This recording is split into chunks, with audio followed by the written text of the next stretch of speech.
things are happening. Things are happening. Oh my gosh, there's a hype train that is happening while I'm on. Did y'all see the new alert for the hype train? Did it work? YouTube, what did you think about it?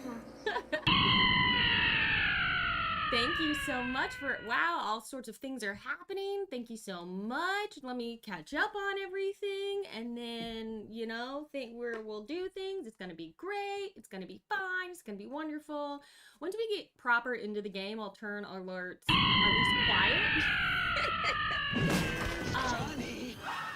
And then I will, after we're done with this game, I'll put them back on. But hi everyone. Oh my goodness.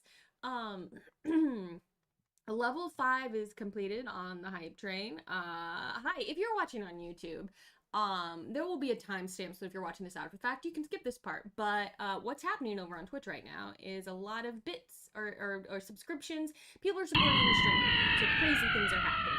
So if you don't like it, you can skip ahead. There'll be a timestamp. Hi everyone. Let me just do quick hello. Hello, my name is 11 Tantarlis Komorowski Zumhergers here. Oh, that's me. I almost said hi to myself because I typed in the Twitch chat.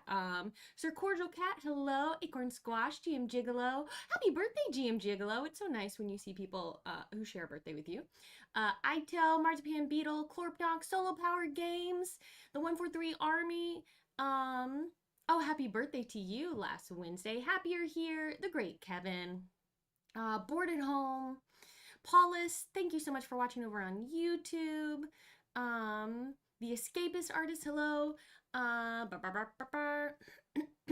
my gosh, hello, my name is 11, and family are going as Linus, Sally, and the Great Pumpkin for Halloween. That's great. I got a mod alert for all of the emotes you just put in chat, Reality, which is hilarious because you are a mod. Unless oh, Freak Boy says, I tell my kids I'm going as the Emperor from the Emperor's New Clothes. Yee! That's probably pretty fun. They're like, no, don't, he's naked, you know. Hi, Defease, how are you? Oh, who else? Imskagens, Komorowski. I do have a special Paula card for this game. Yes, 143 Army. There is a promo. Do I have it? I usually have one floating around. I have so many. I might have put it away. Hold on. Oh, there's one in my box. Hold on. Let me just pull this out. I can show you. My sleeve. That's all I need. Skippity boop bop. It is my birthday today. Yes. Hello, Alan Meek. How are you? JD Bestis. This is not Inspector. Oh, we should talk about my shirt. Oh, I need to add a new command. Look, things are gonna happen. We're being real chill today. Everyone, we're just being real chill. Also, can you hear me okay? I'm far from my microphone. Let me know if you need me to turn up the input on my microphone. Amber Mac, hello, and happy birthday tomorrow. Omen Tag, hi. Kestrel, hello. Border Home, well, you'll get a sneak peek at Rotten Harvest today, so you'll get to see if it's worth you skipping ahead and getting, or just waiting until you're done with season 1. John Tripp, Blickstad, there's so many people. The Scream is killing me. I have these like silly Halloween themed alerts happening, and all these subs are just triggering it. We're on a level 6 hype train, which is crazy. Francie Cakes, thank you so much for being here for whatever amount of time you can. Thank you, Acorn Squash. Yes, I think the color is looking okay. There's no Shep at the moment, but I'm sure we'll have some Shep later. I'm laughing at Reality in chat. Trying to throw birthday gifts on screen. Oh, I might not have the gifts window for some reason on this screen. When we try again, when we go over to the gameplay screen.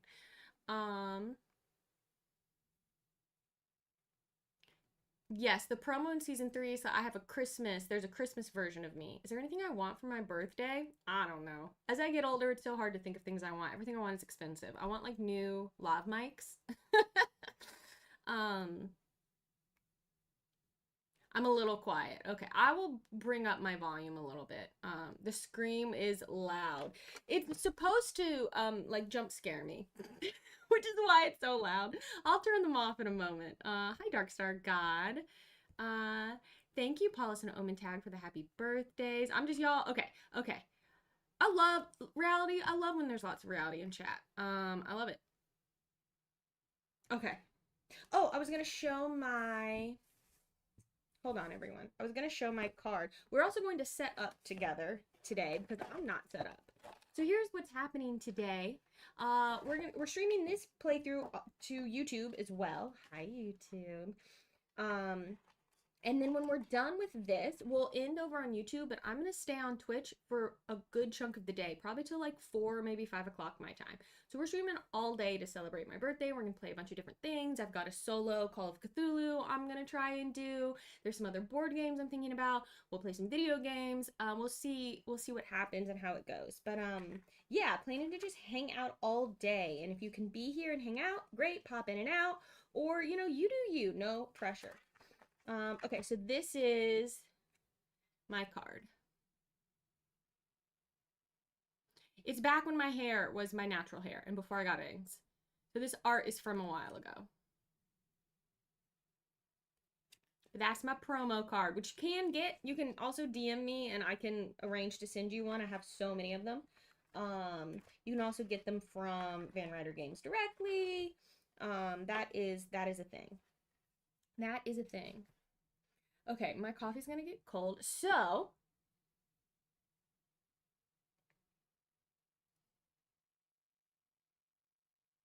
my hair is, I do have new hair since then. It's gotten so long. I really need a, honestly, it's just because I haven't washed it today. So it's like yesterday's style was good and today it's just like, there.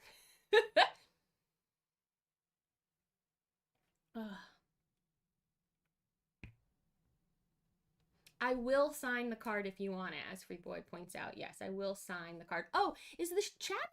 Oh no, there it is. Oh, the chat is poorly lined up.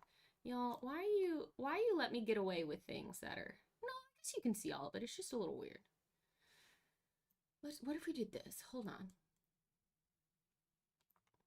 There we go. There we go. Oh my gosh, I'm just now seeing over on YouTube Rocket Ranger. Grant, thank you so much for that donation. That is so nice. Thank you, thank you. There is also a mini of me. Where's the mini of me? Hold on. We're being asked. Isn't the pumpkin mug cool? I thought it was particularly appropriate because we're playing Rotten Harvest today and the killer is like a jack-o'-lantern scary guy. Did y'all just hear my stomach rumble? Oh, I was gonna turn the volume up. I'm all over the place. The room divider in my background, this is from Amazon. I got it from Amazon. I think it was like $70. I need like a second one or maybe just like a different one as well. I could definitely use another one. It's not enough. If I ever want to fully put it behind me for a stream or something, it's not quite big enough to get a good framing. It would be nice to have two. I guess that's something I want for my birthday. I would take another screen. Hi, Howard Brown. Thank you so much. Does the killer have a mob of children working? Yeah, y'all, we're getting way ahead of ourselves, but, and I'll talk about it more in a moment, but the killer is Grimlash, who is this scary pumpkin dude. But Shady Acres, the location, comes with, like, basically Children of the Corn. So we've got multiple bad things we have to fight about. JG Cars, you're here. We're just being goofy. We're goofing around right now, so you are perfectly in time. Where's my mini? Is it in here? Yes, here. No, where's my painted one? What did I do with that? I painted my mini. Do I have to get up and go look for it?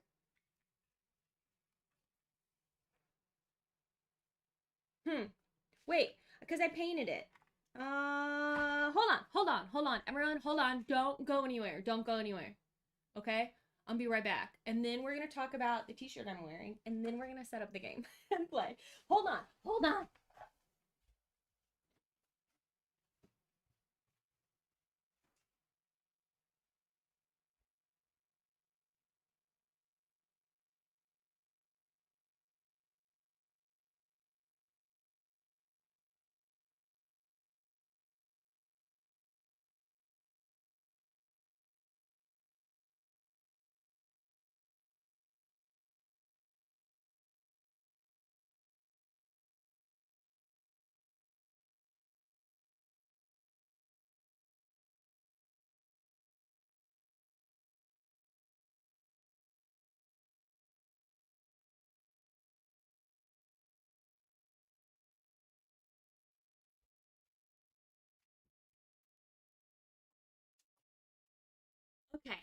All right. Okay, I'm back. Thank you for waiting. Also, y'all, thank you so much. I didn't acknowledge it when it happened, but over on Twitch, the hype train, which got all the way into the level 6, 18 gifted subs, 954 bits. Thank you so much. Thank you for everyone who did that. I know I didn't call you all out individually. Lundibby subscribing just now. You Old Gamer, thank you for the follow and the sub. Nana, thank you for subbing. Francie Cakes, Komarowski, Ginny T, Amber Mac. So many bits. Chopper Dan, Zimherger. Happier here. Zimherger gifting 10 of those bits. Great Kevin with some bits. A Pantaloni, Tantarlis. Thank you so much. So much, everyone. Okay. This is... Now, this is painted, but this is the mini they made of me. Oh, no. I gotta block my face so the camera doesn't auto focus on me. I painted it. I'm very happy with how it turned out. I might redo the shoes. And then I should do something on the base. But this mini is like cool, so the mini is a little more like how I look right now. Because the mini came like 2 years after the promo. Okay. Okay. All right, y'all. We're going to set up in a minute together, and we're going to talk about Rotten Harvest. Darkstorm, thank you so much. Really appreciate you. Where did I get the exploding TARDIS painting? Someone sent that to me. That was a gift, so I'm not sure, actually. Okay. What I want to talk about, hold on, let me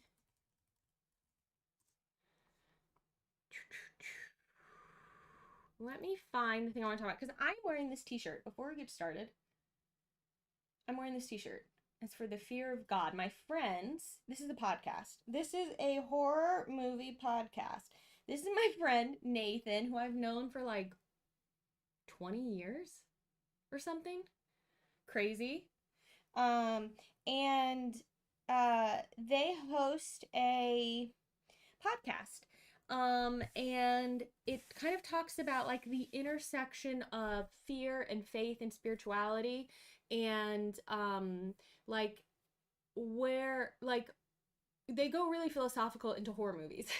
It's a really cool podcast, and I've been on it a couple of times, and I was just on an episode which I'm gonna pull up to share with you, because let me make this a command that can drop in chat. I do have a special item card. I think that came with the season 3 stuff, solo power games. I think. Hi, Firefly. Oh, thank you, Rocket Ranger, for complimenting the paint job. Gary Weston says, happy birthday. Mine was yesterday. Happy birthday yesterday. Yay. There's a curtain one that basically has vertical rods and horizontal rods, so you can put up different backgrounds. I actually am looking for something like that, JD Bestis. You don't need to get me anything, but I am looking for something like that. That is actually probably 10 feet height. That's actually probably great. Yeah, honestly. I am a pod person. Yes, I am a pod person. Oh, thank you so much, Rowdy, for dropping that. I also want to make this, I'm going to link y'all to my, let me do this here.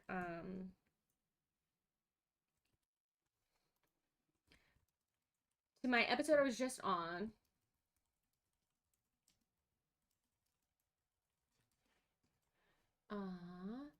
Because what we did, hold on, everyone. Thank you for your patience. We're just hanging out and being chilled today. I'm gonna do a little timer for this. New timer. Name. I want it to be this. Every 20 minutes. This might pop in right at the exact same time as my sponsor message. Oh gosh, yes, I have to change that. It can't come in every, let's do 15. Because of course this is my Final Girl streams are always sponsored by Van Ryder Games. They're incredibly supportive. They're such wonderful people. I just think they're great. Let me just do one more. Oh, this isn't made yet. Sorry, everyone. I'm just making some commands here.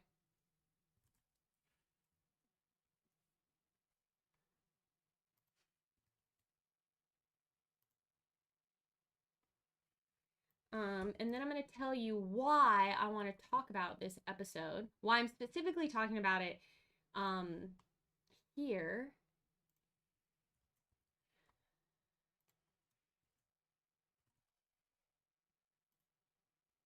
Not every 5 minutes.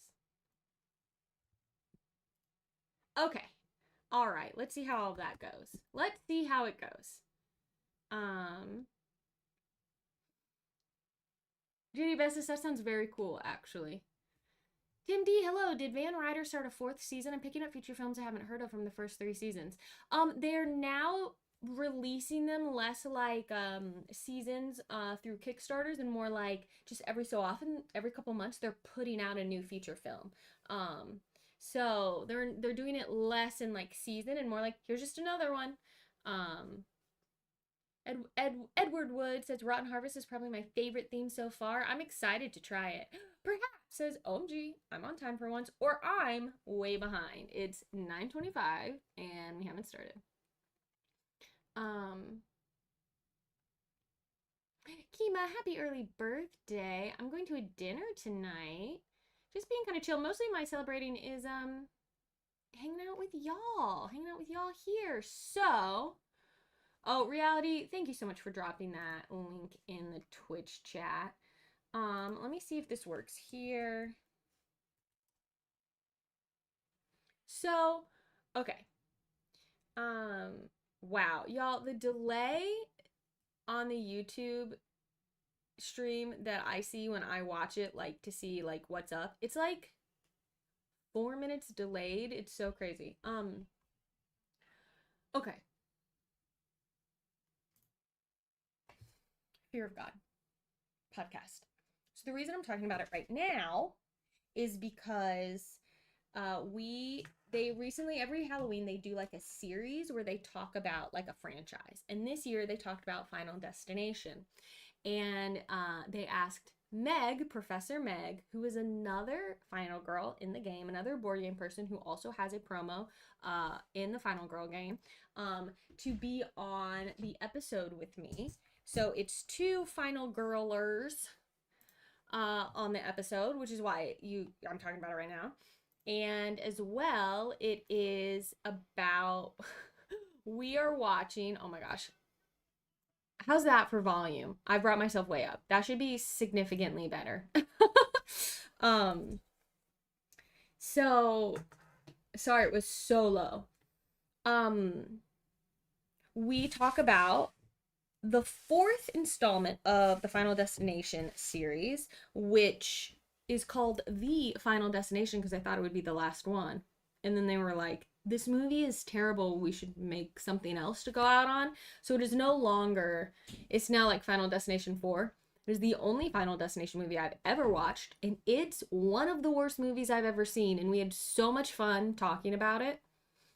So, it was just really fun. So if you enjoy me, if you enjoy Professor Meg, if you enjoy horror, I highly recommend it. It is such a thoughtful, fun podcast just in general of everything they talk about. And the episode where we talk about the Final Destination is, I think, very fun. We had a great time. So, that being said, let's set up now. Why? Thank you, Bonzinator. I am not typically a horror movie person. Why is this not showing? Did my camera crap out here? I'm not really a horror movie person. What is going on?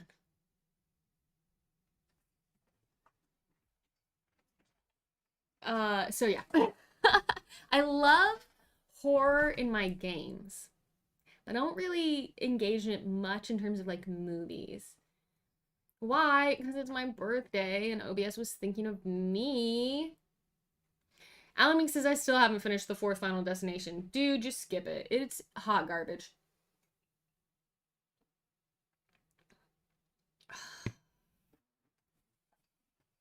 Oh, JD Vestis, thank you so much. That is incredibly nice.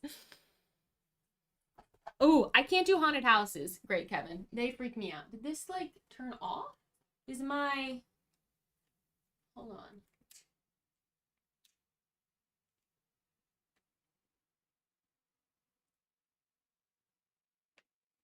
Okay, my camera turned off for some reason. And I don't know why, because it should be plugged in. So it shouldn't be on battery power. I can't really see it very well. Sorry, everyone, from here. Careful, careful. It's plugged in. I have no idea why it turned off. That was very weird. Ugh. Okay, we should be okay now. That's what makes it a Halloween stream, everyone. The threat of me almost falling and dying. I also, hi, Asmati Games. I don't know if I'll be, I've never been to Tantrum Con. It would be a fun one to go to, that's for sure. Oh, here's the envelope for my special item. I'll show y'all. I'll show it to y'all. We were talking about it. Should we play without, should we be brave and play without the cheer dice today? I think maybe we should be brave. Also, I don't have y'all. I'm so not set up. This is gonna be such a nightmare later when I try and do the timestamps for YouTube, because I'm gonna be like, what? What was I doing? Okay, there's the old document camera.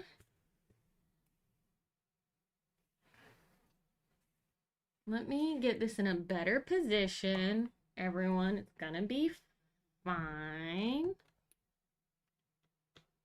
No, this should, it's fine. I'm also gonna move this. I'm so together. Okay. There was a question about, oh my gosh, Tim D says, my older cousin snuck a bunch of us in the last house on the left when I was 7. The original had nightmares for 2 weeks. Yeah, I bet. Sir Cordial Cat, this stream got everything. Painting, parkours, workplace risk. Thank you so much, Manalik, for resubscribing. Thank you so much. I am gonna mute the alerts, just because I know for once, as we get into the gameplay, people who are watching it after the fact will prefer to not have the sounds, but we'll leave them up visually. So that's my special.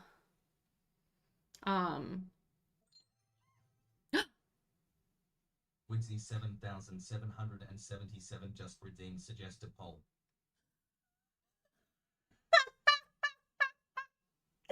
Don't like it was like, I'll mute my alerts, but then an alert still happened.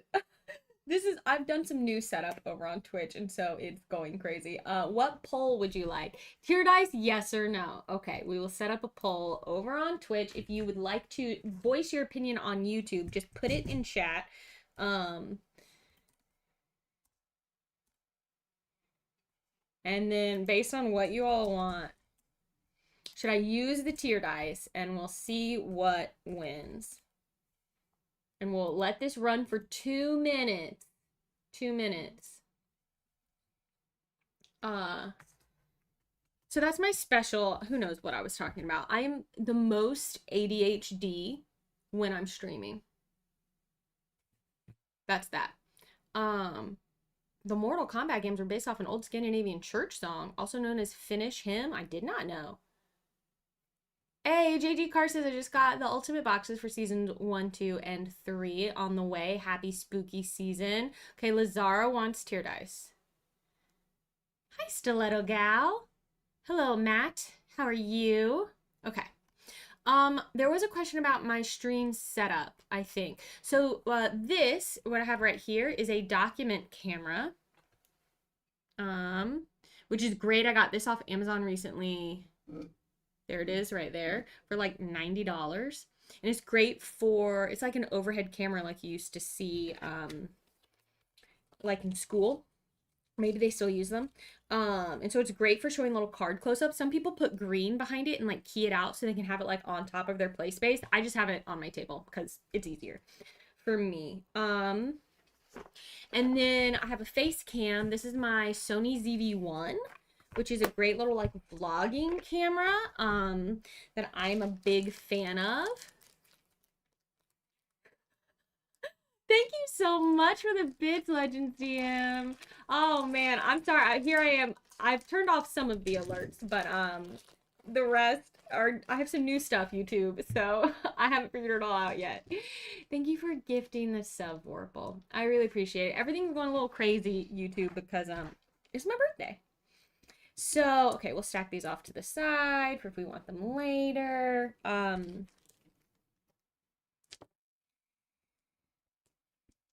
Then up above me, I have like my nice camera for the down cam. It's overkill. So if you're trying to stream yourself, what I have for my down cam is a bit overkill, but it is a Blackmagic, and that's what I typically film all of my Things Get Dicey sketches on. Speaking of, there's one releasing tomorrow for Halloween, so check out my Things Get Dicey video when it posts tomorrow on YouTube. Okay. Hey, Amri, how are you? I don't have the green screen pedal controlled board game set up.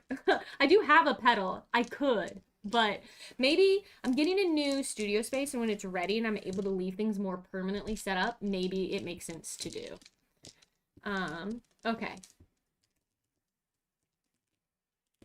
All right. So these are our these are the special. I'm gonna just rearrange a few things as we set up here, and then we're gonna play, and we're gonna try not to play for 3 hours, but we'll see what happens. So these are the special box of props or upgrade little versions of your like final health token. So on the back, if you're unfamiliar, they're either blank or they have extra health. So it's like that thing in the horror movie where you or the killer is dead, but then the last minute, no, you're not. So we're gonna just take this one and assign it to me. And then let's take this one to assign to the killer. So don't look, you don't want to look at the rest of them because then you'll know what you have if you see the back of the ones you didn't choose. So we'll put this on the killer board as we pull it out. You will probably still get Shep in the new space. I don't know how much we'll see the other cats in the new space. Hey, Geeky Chappy. Omri, that sounds so fun. Took 2 days off for a monster movie marathon with my wife for Halloween. Thanks, everyone. Okay, so we're going to focus in for a minute as we do setup. So if I don't acknowledge everything in chat for a few minutes, that's why. I'm going to try and be really focused and get us through setup in a way that is going to be easy for people who are watching after the fact on YouTube to be able to follow along. So I should be jotting down like what time these things are happening. 35:30 ish.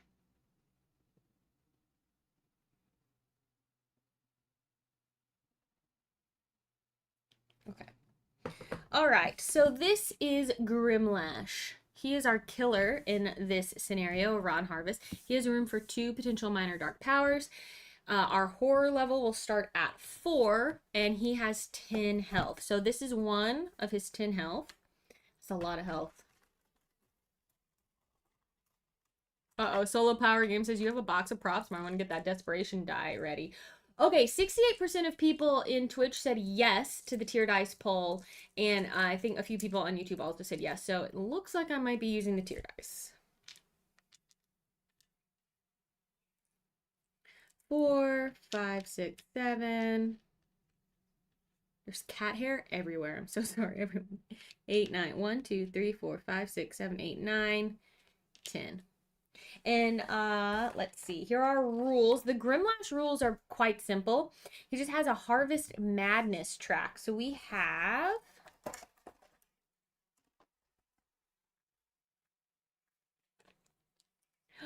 Eclectic Gamer Mouse is catching a Final Girl stream live. That's awesome. Here's our little cute pumpkin harvest tracker. So we'll start here at level 0, and every time we see the little pumpkin icon, we'll move up here, and we have cards, Harvest Madness cards of different levels. And whenever we move to a new level of Harvest Madness, we take 2 from that deck, pick 1, and now we have an extra power. So we're going to be able to like power up against Grimlash, but if we ever go all the way up the track to here, we lose. So you're going to power up, but at a cost. Very Lovecraftian, I feel like. So we're going to put these cards just off to the side here. Also, if you go down on the track, so if I'm at level 3, because there are ways to like remove some of your madness. If we're at level 3 and then I go down to level 2, I have to get rid of the level 3 card I have. So, all right, level 2, we'll shuffle up level 3. I believe they're pronounced tier dice because the tokens you get for them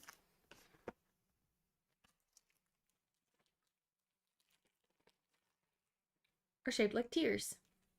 All right, so we will be using the tier dice. If you are not familiar with these basically mitigate a little bit of your bad dice luck, and I have a lot of bad dice luck.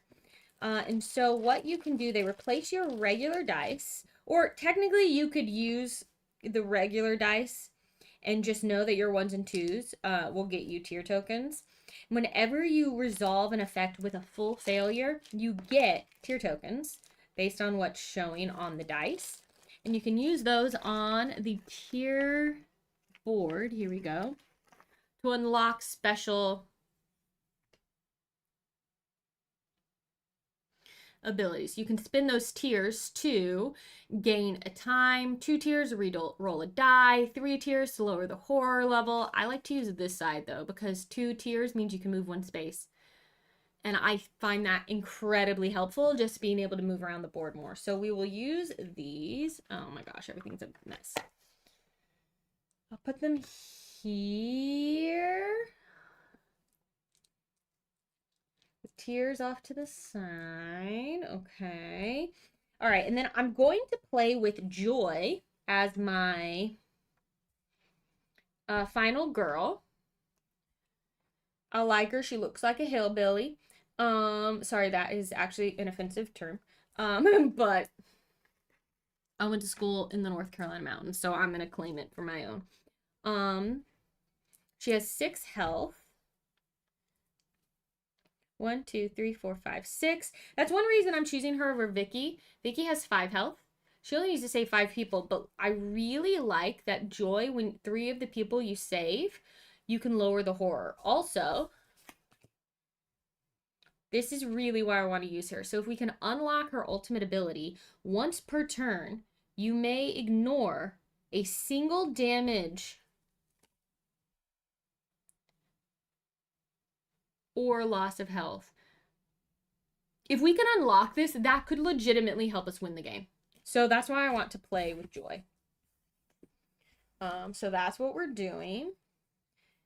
Here are Killer Terror cards. I'm going to pull those out because we're going to want them in a moment.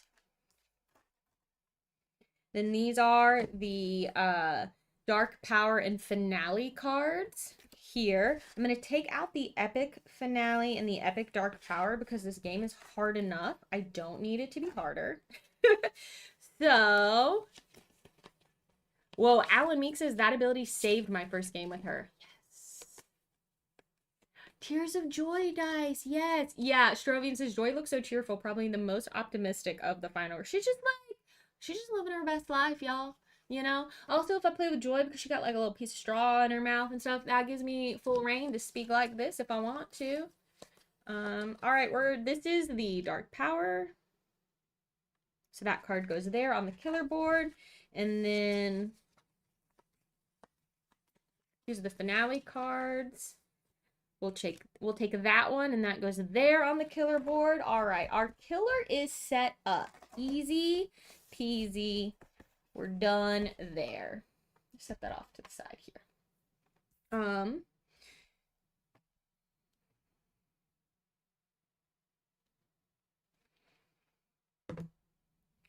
So, okay, we have our madness track set up. Okay, so here's how you lower your madness. Ready? Anytime you heal, you may recover health as normal or reduce your harvest madness. Okay.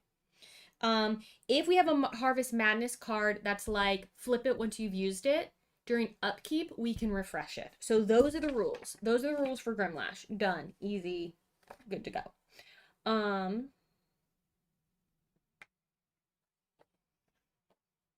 put that over here. Okay. Now let's take a look at, oh, we're not done with this box. I just need to flip it over. Now let's take a look at Shady Acres, our location. Yes, Woodsy, I do think this one is like a mashup of Children of the Corn and Pumpkinhead. Yes. Thank you, Elisa. I also like the pumpkin mug. Some Herger says there's going to be an incoming sub bomb. Oh my gosh. I will address that in a moment. Wow.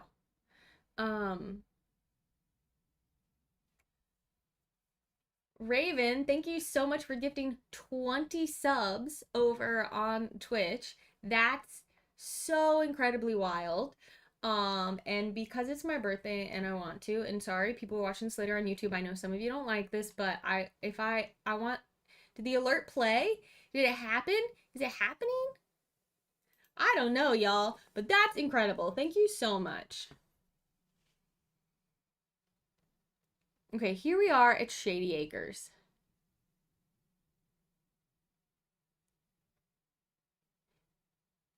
Is my Nightbot command actually working? I'm going to fix that in a minute. I said I was going to focus in on our setup. Thank you, Raven. Thank you. It's really kind. So here we are in Shady Acres. And this one has a few more rules to it, but mostly has to do with the children, which is wild.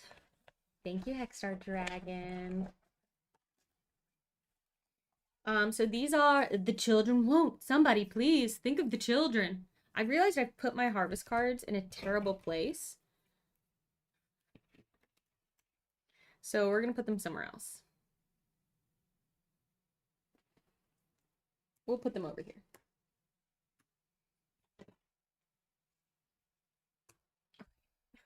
Because if I ever want to show something on my document camera, the harvest cards are in the way. That's the children. So they are enemies. They are not minions. And they are not the killer. But they will act before the killer on the killer turn. So you take this token. Oops. And you put it here on there. So you know the children act and then the killer acts. Okay. During the upkeep phase, if there are victims on the board, spawn a child on the altar of the old god space, which is right here. Raven, it was a welcome distraction. Oh, there's a little bit of like a Sleepy Hollow kind of thing going on, Howard. Yeah. Sven Lamb, thank you so much. Children of the Soy.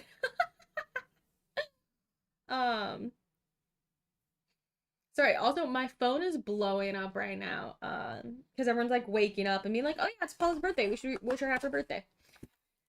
So check these out. I love these meeples that came with this.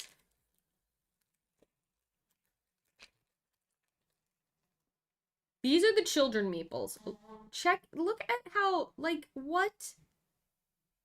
Y'all. Incredible. Just like, I love it so much. So, we'll have these off to the side.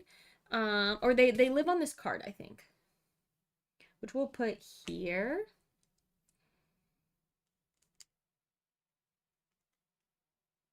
There are actually a lot of cards for this one. We have all of our tokens. I'm just going to chuck all the tokens in the little token spot on my player mat. Just here. Okay. All right.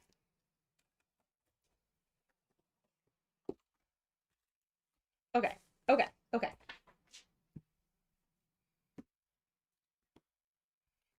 So one of the things that happens is we have these ancient curse cards.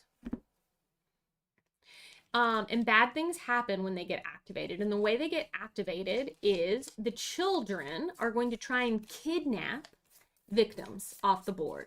And when they do, thank you for that follow, Pie Swarm, they will, those meeples, those victim meeples will go on the card. When there's 3 of them, they've been sacrificed. You discard those victim meeples and you flip over the card and the bad thing happens. Multiple ancient curses can be in effect at once. So that's something we need to keep an eye on. So the way that works, that here, is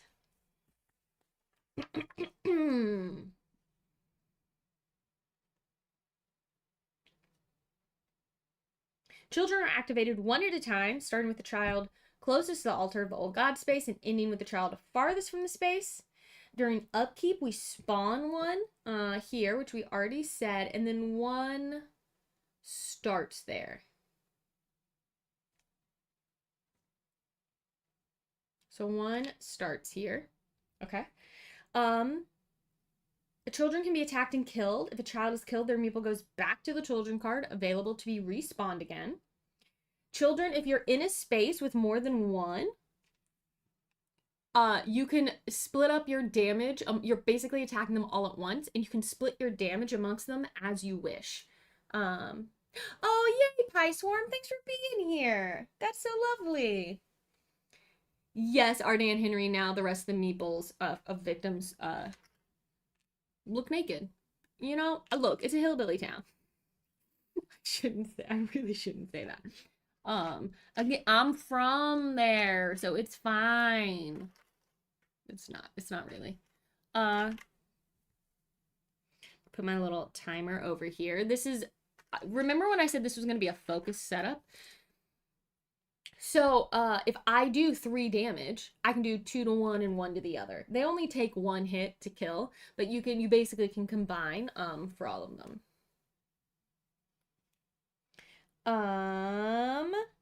Okay. Then victims will follow you into a space that contains children. They won't follow you, of course, into a space with the killer. But during the panic phase, if victims are in the space with children, they will panic. So help me remember that.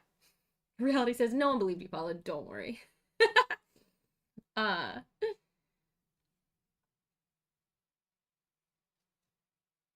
it is funny, Shorvian, that they decided to kind of do these as meeples, where other maps, other locations just have little tokens, right? Alan, I'm in Alabama and not offended. Okay, wait, Alan, Auburn or Alabama? That's obviously the question I have to ask you.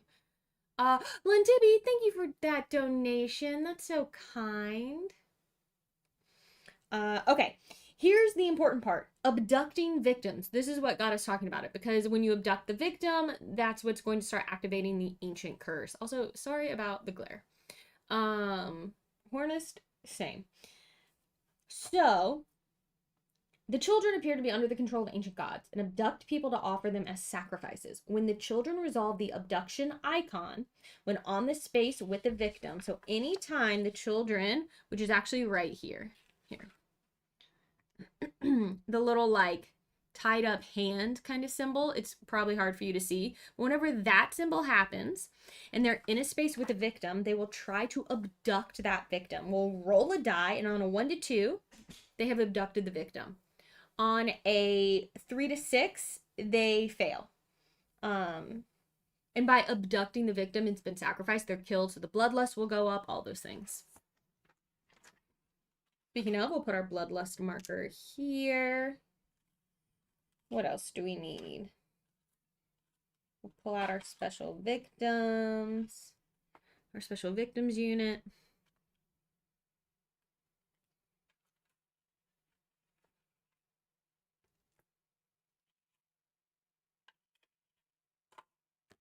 Okay. My horror tracker is in the other room waiting to be painted, so I actually will use this. Okay. So our horror starts at 4, so I'm going to put that there. I hope no one's learning how to set up by watching this, because this is so disjointed. Okay. that's how they work. We also have field spaces. They're here. You can sort of see these little yellow little symbols. They look, I think there are some tokens that look like fields. Are there? Yes. So it looks like this symbol. So bad things happen in field spaces. Spaces with a field icon are considered field spaces, and several cards will have effects that trigger based on those icons. And maybe some places will become field spaces. I don't know. So those are the basic rules for this feature film. We'll reference them as needed there. I'm also once again using what did we name this guy? I'm using my skull dice tower for our dice rolls. I will say last time it did not help me have good luck. Grindel's arm, this is like has just come out. This is like the brand new feature film that's just released. Oh no. Hi, any given Sunday. Yeah, Raven says Paula. This is going to be a very focused setup. Narrator, this was a lie.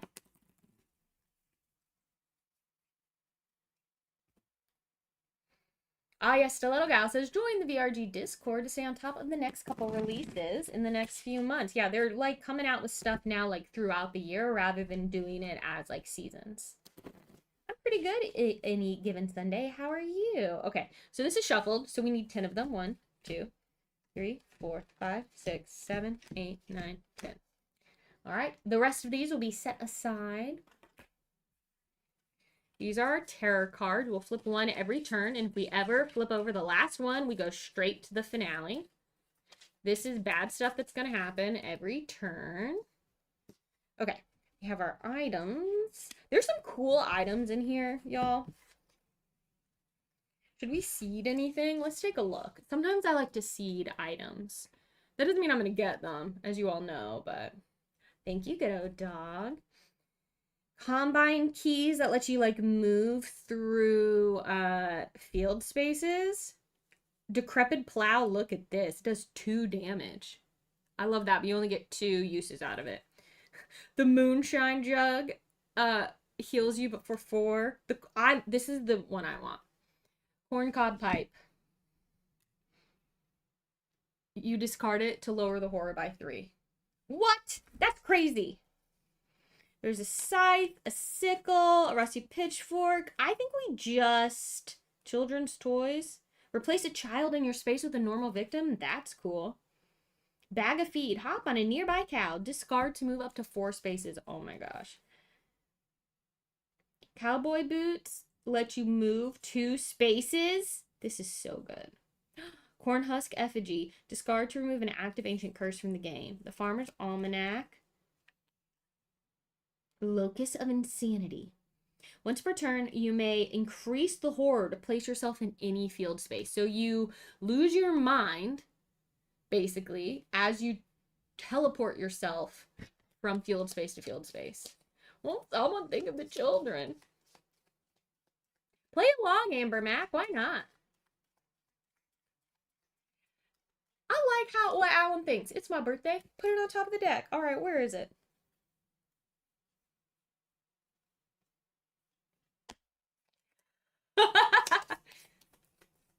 It's my birthday. That's the present I'm getting for myself. A corncob pipe.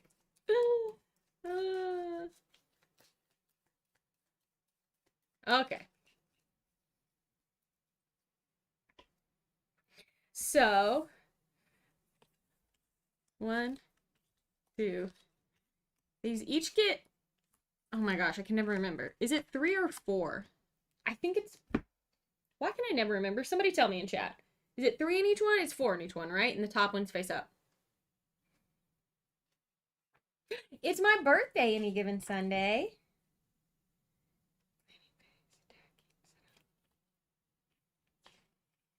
It's 4. That's what I thought. So that's 3. 1, 2, 3.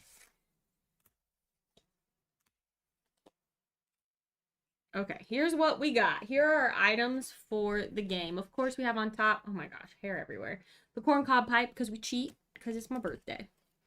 Then we have children's toys up on top here, and we have Mechanic's Toolbox. Discard to take one discarded item card back into your inventory, restoring all uses. That's cool.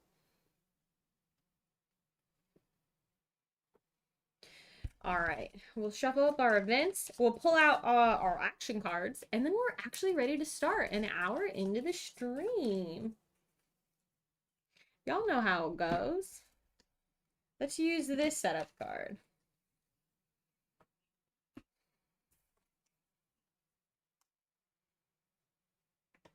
Okay, so our killer starts at the altar of the old gods.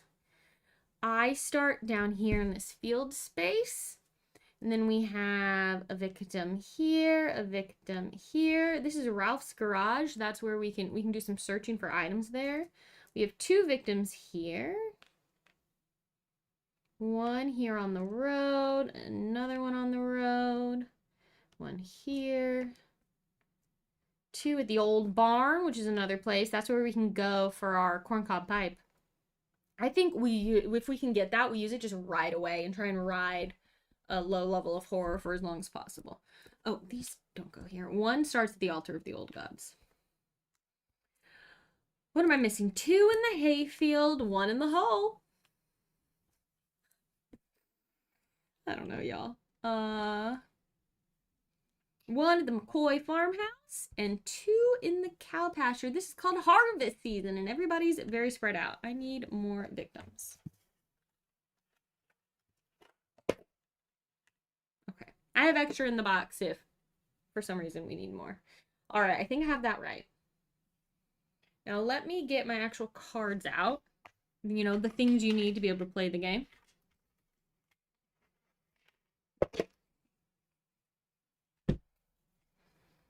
And then we'll flip over our first event because I'm not going to forget it. And we'll be playing. Yes, I can lay down the children. How's that? It is easier to tell who they are when they're flat, huh? Okay.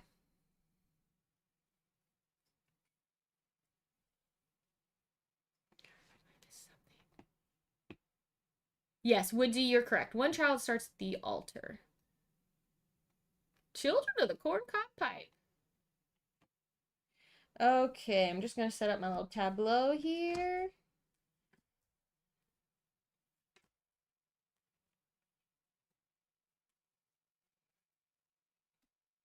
Oh, and then I'm going to fix my timed command, and then we'll play. And then we'll play, and I'll try not to drag it out too much. Okay, let me just fix. Oh my gosh.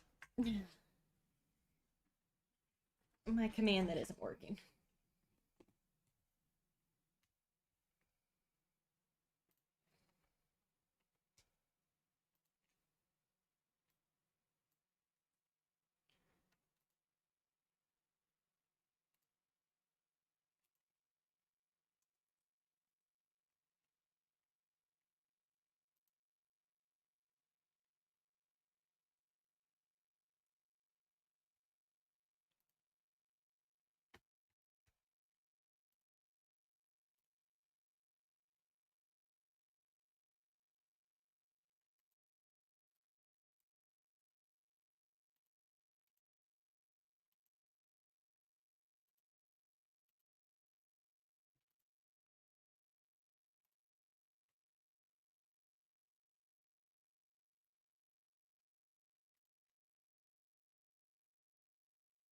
Okay, I think that should fix it now.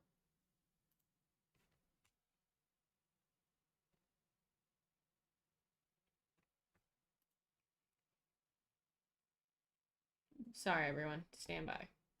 Oh, yeah, this is weird. Hold on. Sorry.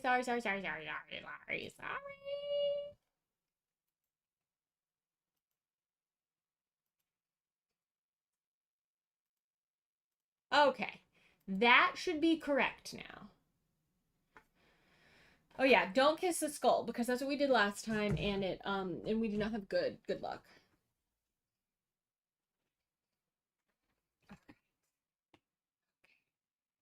All right. I think we're ready.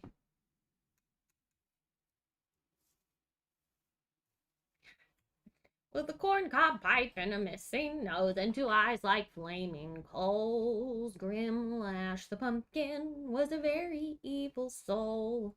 Very good, Woodsy. All right. Event card time!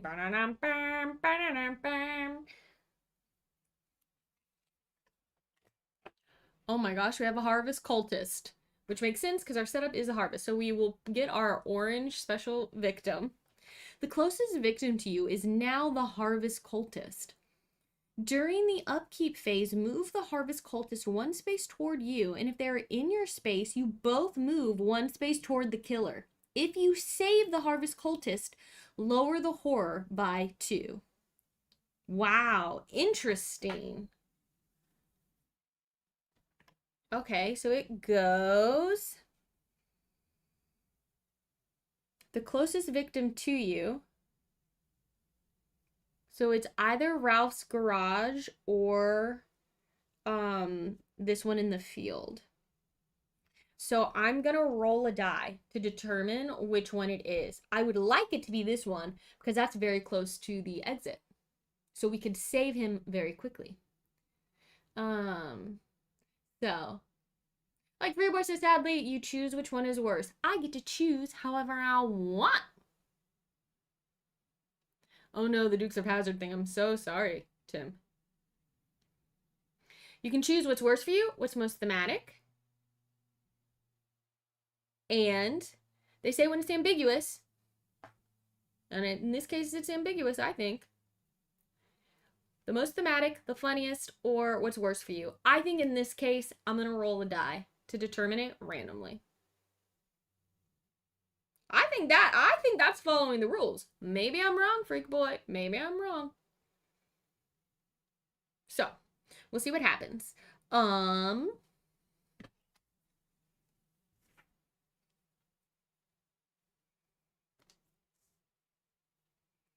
Maybe I'm crazy. Okay. So, a 1 to 3, I'll allow it. Oh yeah, the exits are here in this corner and here in this corner, and that's it. This is the rule of infinite evil. Resolve it in such a way that results in the worst outcome for you. The rule of abject realism. Resolve it in the way that results in the most realistic or thematic outcome. The rule of never-ending hilarity. Resolve it in the way that results in the funniest outcome. You choose one, and that's how you play. I tend to go with what is the most thematic. I think that's the most interesting. Bob the Scudder, thank you for subscribing. Thank you. Yeah, I tend to go with typically what seems the most thematic. Is what I like to choose. But in this case, I cannot trust myself to make the right choice. I mean, I guess the most thematic, actually, when you think about it, if we're going to do that, the most thematic would be for the harvest cultist to be in the field. Harvesting. You've talked me into it, everyone. You've talked me into it. Thank you for subscribing, Board Game Geek 84. Okay. All right.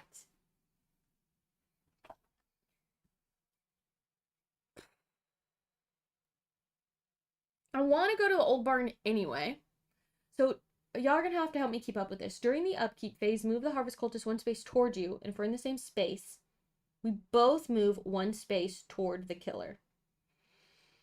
I would like to get to the old barn to try and search for the corncob pipe. And along the way, I can pick them up, basically. They're going to follow me anyway, and we can potentially just take them out that way. Okay. Well, here we go. Let's do this. It's time for Rotten Harvest.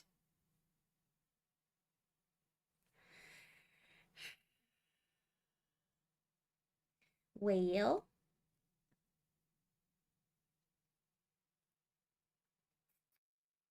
let's focus and walk. Let's try to focus and walk. Why not? Thank you for all those subs, Keith. Appreciate you.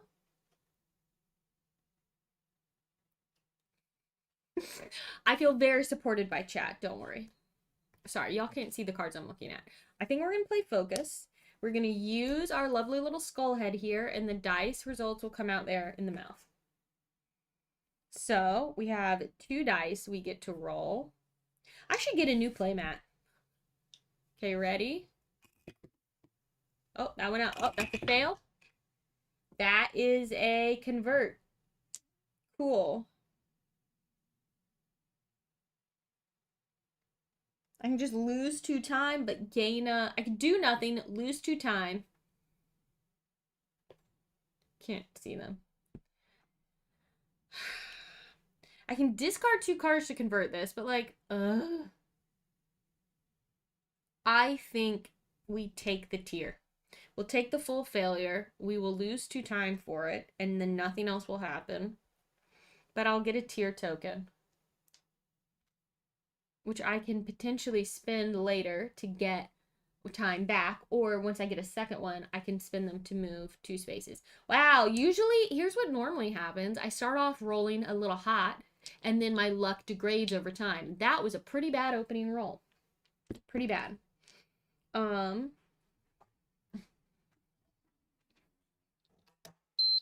to warm up my coffee.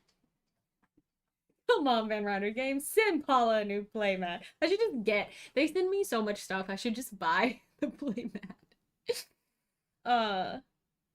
Yes, because my playmat has the hostage negotiator dice on it. It's a bit of a misprint. Okay. Okay, so that sucked. We'll just try to walk now. Maybe we can walk somewhere. You never know. And then that's it. I don't want to lose all my cards. Okay, that's a 4. Hey, okay, there's a success. 1 success. Didn't miss the opening roll of the birthday stream. It's only an hour and 8 minutes in. I should mark that down so I can mark it in the YouTube chapters. So then we have, it was like 108. Okay.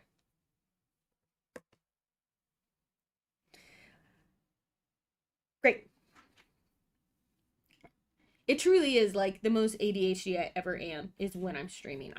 My brain goes everywhere. Okay, so I got 1 success, which means I lose another time and I can move up to 1 space. Let's just, problem is he's gonna, if I move in his space during upkeep, he's gonna move me 1 space toward the killer. Let's calculate if that's the direction I want to go in. Because if not, I should move into the hayfield, which actually could work okay. So right now the killer is in, we don't know, the killer will, the killer starts moving. Most of the time they do not, y'all. This is actually going to be rough. The killer action is targeting victim or final girl, move 1 space, attack, and if a victim was killed, madness goes up. So he's going to move from the beginning. That's bad. He's going to move here where there are more victims. This could snowball very quickly. Thank you for subscribing, Kiri Game.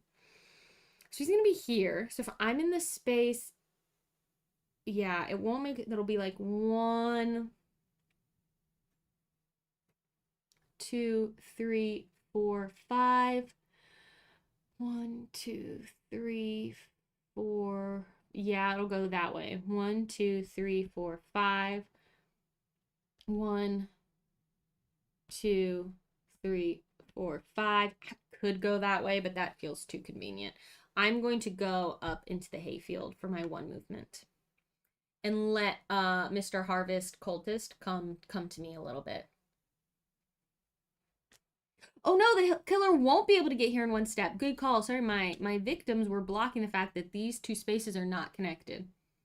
Killer will have to go here or here. Probably here because it's closest to more victims. Okay, I think that's it. I think that's what I'm going to do for my whole turn. So then I have 3 time left to spend. And I'm going to spend 2 of that on a search card. And then with the 1 that's left, I'll get a close call. All right, we'll reset my time. I will put these cards back into the market, and it is the killer's turn, but first the children act. So, killer board. Children will target final girl or victim. move, and then attempt to abduct. So they have a speed of 1. So this child will move, I think the same as what the killer will do, into here. They won't be able to abduct because they won't be in the space with anyone, but that's going to get them closest to the most victims. So they'll go here.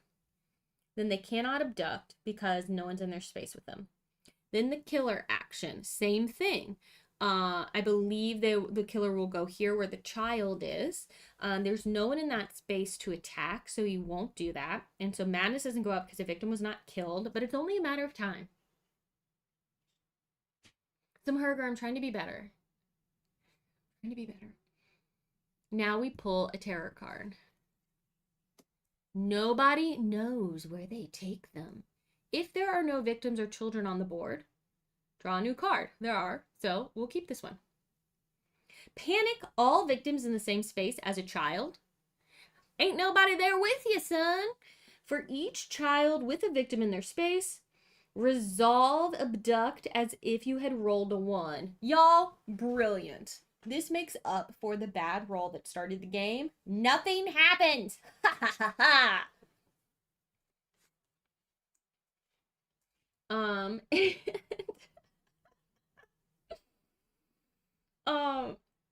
And that's it. And then we go into upkeep and the harvest cultist.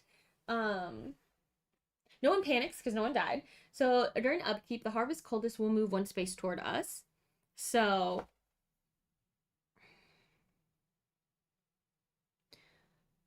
I realize 1 space toward us could be the old barn, which is where I want him to end up. But that's where I want him to end up. So do we think he's staying? Thematically, he's probably staying in the field. We'll move there. Hydroxytanica. No, the killer won't attack the child because the child is an enemy. It's classified as an enemy and not a victim. So yeah.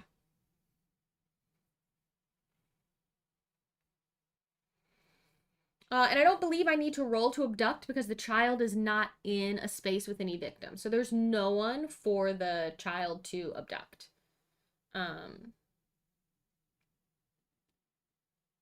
Yeah. So I think that's fine. During upkeep, if there are victims on the board, we spawn a child into the altar of the old god space. So we do need to do that. Okay. That's that. Cool.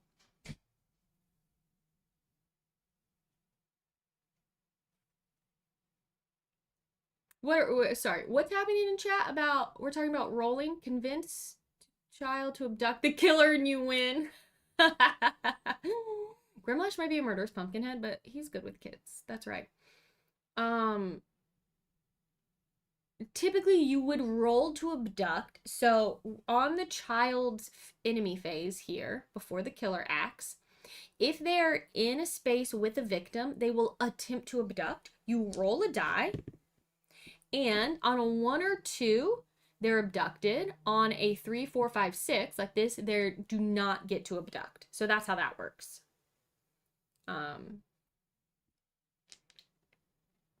So I wonder if I can, hold on, I'm gonna try and lower, maybe if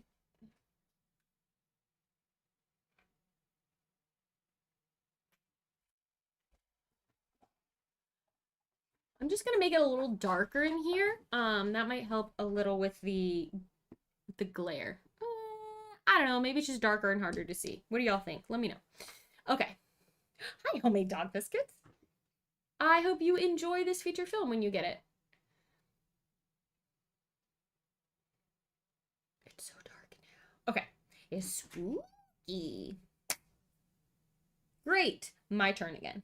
This is why it takes me so long to play on stream, because I get distracted and then I'm like, wait, where was I? What was happening? What am I doing? What's going on? Okay. I want to go into the old barn, so we have to move again. But I also want to lower the horror. Let's move first. Let's attempt to walk. I have a walk card. So we're going to try to walk. 2 dice.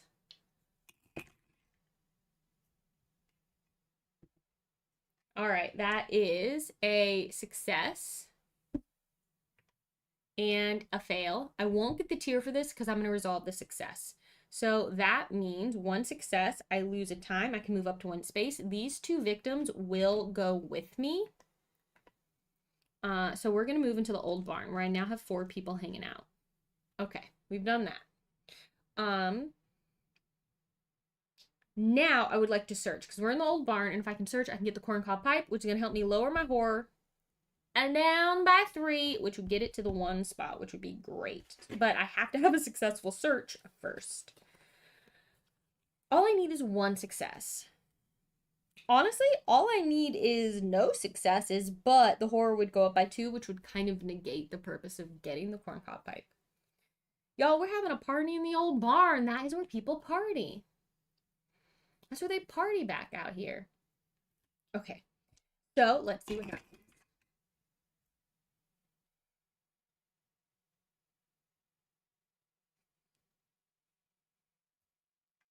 Y'all see what I rolled?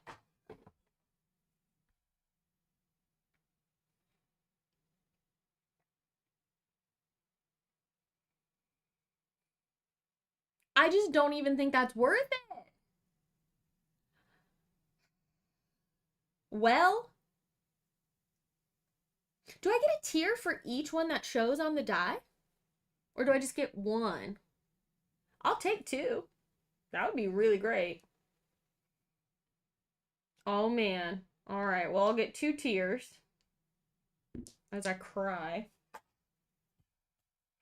And resolve a fail. So here's the thing. All right, I need to know what chat thinks. Okay, it is for each tier shown on the die. Okay, great. Thank you, everyone, for helping confirm that. I can either take the top item card, which is the one I want, but I will lose 2 time and the horror will go up by 2, which means it's at 6. So then even if I discard this, I'm just back down to here. Like, or I don't get an item, the horror goes up by 1 and I lose 2 time.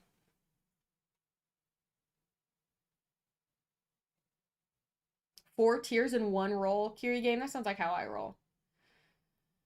I'm wondering if it's actually less bad to do the first option, because I'll at least get the horror back down to here as opposed to staying with the horror here. It's just not what I wanted. Do you know what I mean? All right. I'm going to make the horror go up by 2. So much for my brilliant plan. I lose 2 time. And I get the top item, which is the corncob pipe, which I will just, I think, immediately discard to lower the horror by 3. Bye, DM Gigolo. So we'll just immediately discard it. It's a little bit bleh. Rolling for the child is not considered a horror roll. So even though this isn't working exactly how I wanted, it is a thing. Well, you know what though? You know what? If we can get the mechanics toolbox, we could pick up that corncob pipe and use it again. So I discard that to lower the horror by 3. 1, 2, 3, which is only 1 lower than it was when I started the turn.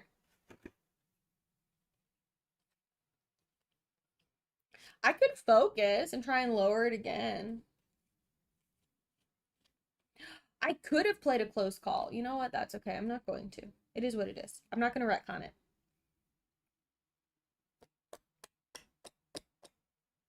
We'll try to focus. Why not? And then I'm going to hold on to the rest of my cards. All right. 2 more dice. Come on, Skull. Come on, Scully.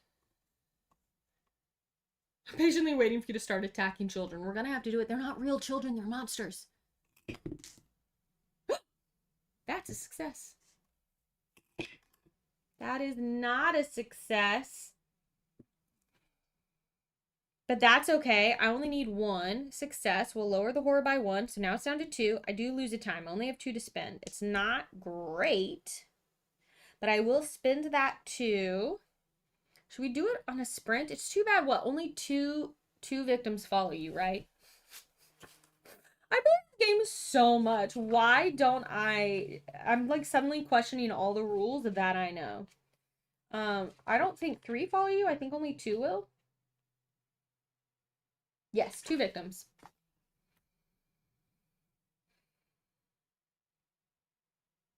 Bye, Alan Meek. Thanks for being here. Okay. Great.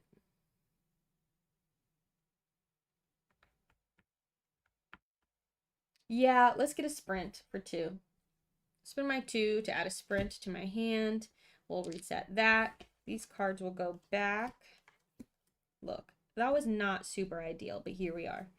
Okay, now it is the killer phase. So the children will go first. They will move one and attempt to abduct. So they will move up here where there's the most. We start with the one closest to the altar. So I wonder if what makes sense is for them to spread out. So I think this one will come down here because I think thematically they'd want to spread out because otherwise they're just following the same path. Then this one will move here. And then this one will attempt to abduct one of these. So we'll roll a die, and on a 1 or a 2, on a 1 or a 2, this victim is abducted and killed. A 4. Okay. So it's okay. Nothing happens. Okay. Then we do the killer. The killer will move one space and attack. So the killer will move. This is a tie. Which one's closest to me? So if he moves here, he is 1, 2. Oh my gosh. We're farther away from the exit than I thought. 3, 4, 5 away from me. If he moves here, then he's 1, 2, 3, 4 away from me. He'll come down here because it's closer to me. Oh my gosh, I'm knocking everything over. Okay. Then he'll attack, so one of these will die. So the bloodlust will go up by 1. And then if a victim was killed, madness goes to level. So now we're at the second part of level 0. We don't get any powers yet. A few more people need to die for that to happen.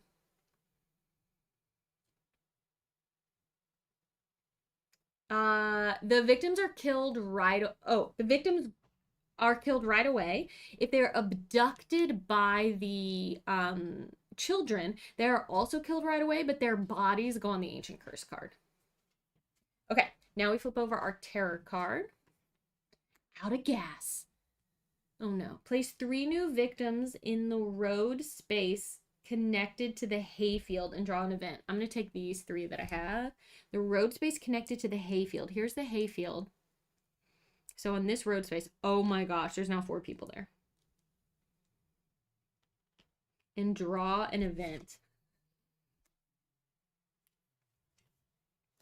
Ralph the mechanic. Wow, we have so many special victims. Place Ralph in Ralph's garage. While with Ralph, if you take any items with limited uses, add an extra tracking marker, even though it will exceed the number of circular spaces. That's cool. He's far away, but maybe we can get to him before he dies and make use of his power. I don't know. All right. Okay. So that's that. It is now upkeep time. This victim will panic and these victims will panic. Excuse me, panic comes before upkeep. But so let's start with the killer. We'll just roll it here. Okay, a 2, which means this guy will run 1, 3 to 4. He will stay, actually. He's like hiding in the stalks because there's no 2 on here. Okay, so these 2, because someone died and they're with a child, they will panic. So the first one will run here because I rolled a 1, and the second one will run here because I rolled a 4. Okay, now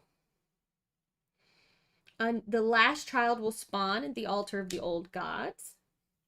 Then the harvest cultist will move toward me, and I think he loves these field spaces, so he's moving back this way, coming toward me. Stalking me through the corn. Stalking me through the corn.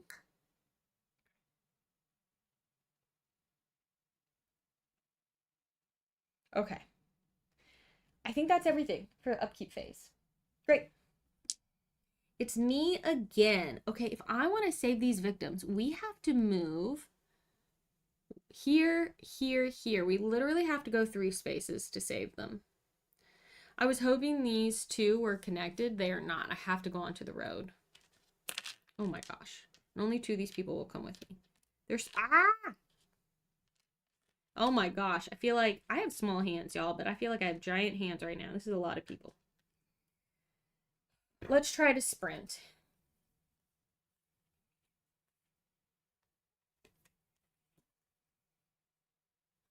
Oh, I did not... Did I pick up my cards from last time? I didn't.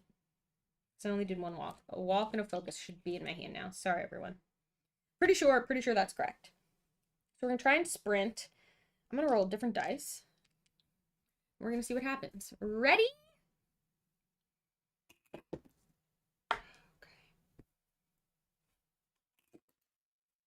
Okay, look, here's what we're going to do. I have a convert to a success and a regular success. With 2 successes, I can move up to 3 spaces. So what I'm going to do is I'm going to take my tier tokens. I can spend 3 of them to turn one of these into a success without discarding cards. I'm going to spend all 3 of my tiers to do this. I think this is worth it.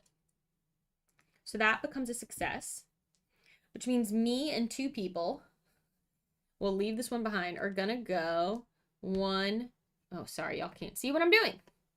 1, 2, 3. These 2 victims get saved. Yes. Yes! Yeah, trying to sprint. Careful, Paula, you're not a kid anymore. You're sure right. No, 41. Hey, Board Game James. I am going to then put these victims on my card here to lower the horror. 1, 2 times. Well, I only need to do, oh no, because look. 1, 2. Look at this buffer I've given myself. I'm going to start to roll 3 dice. I do lose a time, and that's okay. Oh my gosh, I'm so excited. That was so worth it. This is a very cool 3D printed dice tower that's like a melting vampire skull. And there is, if you use the code DICEY10 and you go to printsofdarkness.com, you can get a discount for it if you want one yourself. It's very cool. Prints, as in like 3D print. Okay. Okay, so now we've done that. Can I save more people? Can I go search in the McCoy farmhouse? The McCoy farmhouse is children's toys. I could try and save more people. If I walk and I move up to 2 spaces, which I'm never going to be able to do, but you never know. I could walk to the McCoy farmhouse and walk back to the exit and save those 2 people. Let's try. Like, you don't know. You don't know. It could happen. It could happen. I'm rolling 3 dice. Ready? 1, 2. This is bad so far. I'm rolling them too rough. They're bouncing out of the mouth. Okay. So I have 1 success, which means I can move 1 space. I can convert that to 2 successes if I discard a short rest and a weak attack. Then I can move up to 2 spaces and lose a time, and that will be worth it because I will have saved 2 more people. And we're going to unlock my ultimate ability. We're doing it. I love you can fight these monstrous killers with some difficulty walking. It is kind of funny, actually, that it's so hard to move around. So I'm converting this to a success, which means I can move 2 spaces, and I'm going from here to the McCoy farmhouse. I'm picking up these 2 people, and I'm going, get out of here right now. Quick, run down the road. And they go away. And I will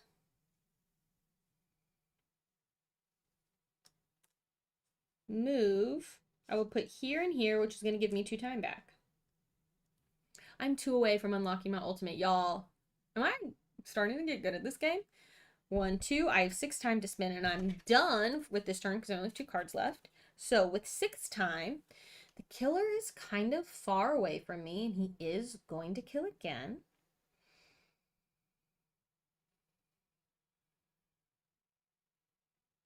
I will get this Walking This Focus back. So let me go and put them in my hand.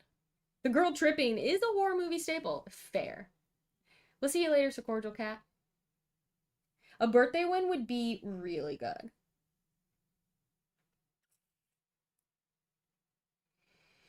We could spend oh boy. I actually don't know.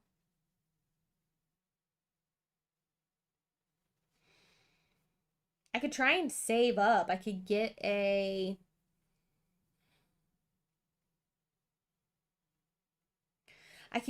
Furious Strike to try and hold on to. That would cost me 4. Or I could get like 2 searches and a sprint. You know what I mean? Like, or I could get 2 guards and a sprint to like have them.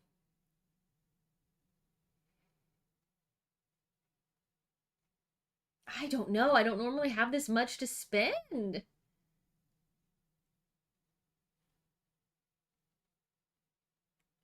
Or I go, shoot, I'll just get a critical blow and hold on to it for a while, which will cost me all 6.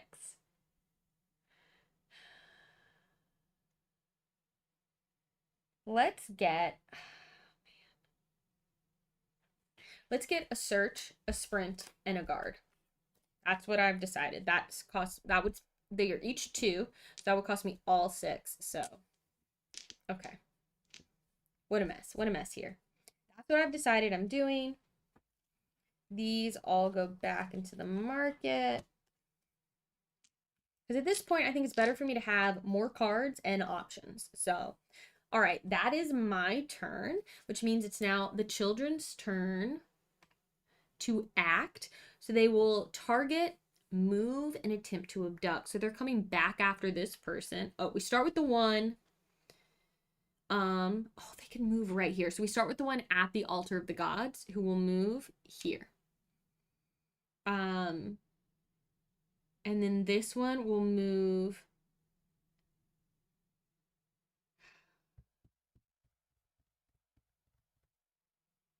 here where this victim is, and this one will move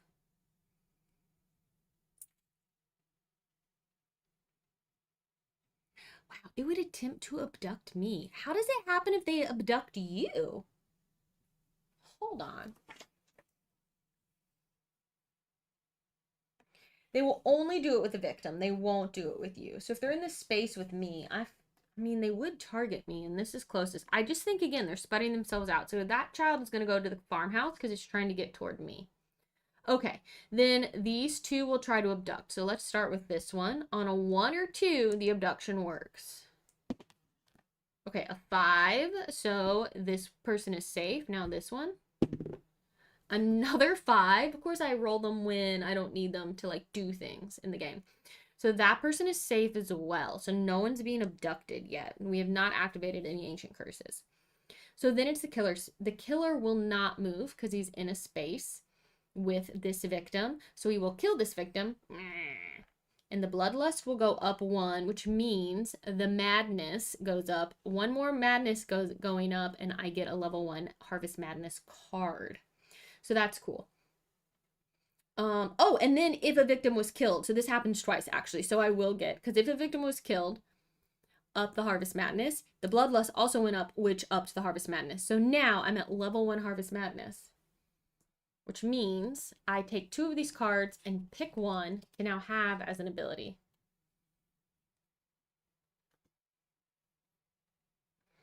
I bet there is. Solo Power Game says maybe there's a terror card that triggers if a child's in your space. I bet there is. Homemade Dog Biscuits, thanks for popping in and being here. I hope you enjoyed a little bit of time spent here. Okay, so we have, let's look at these. Hollow Soul. Flip this card face down during a horror roll to re-roll 1 blank die result. Oh my gosh. Or Vile Prowess. Flip this card face down when you roll 2 unmodified successes to gain 4 time. Nope, we're doing Hollow Soul. Nope.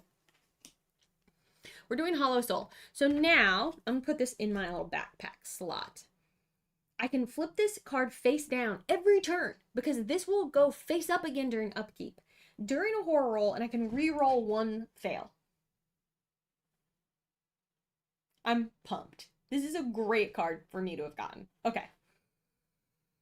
So that's that. Now we flip a tarot card and we see if something bad happens. Does it count as blank if there's a tear on it? Yes.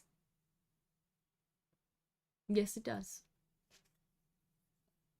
Chow time. I don't like how that sounds. I don't like how that sounds. Place 2 new victims. Oh my gosh. We're gonna use every victim in the game. Let me pull them all out. We're doing so many. 2 new victims in the old barn.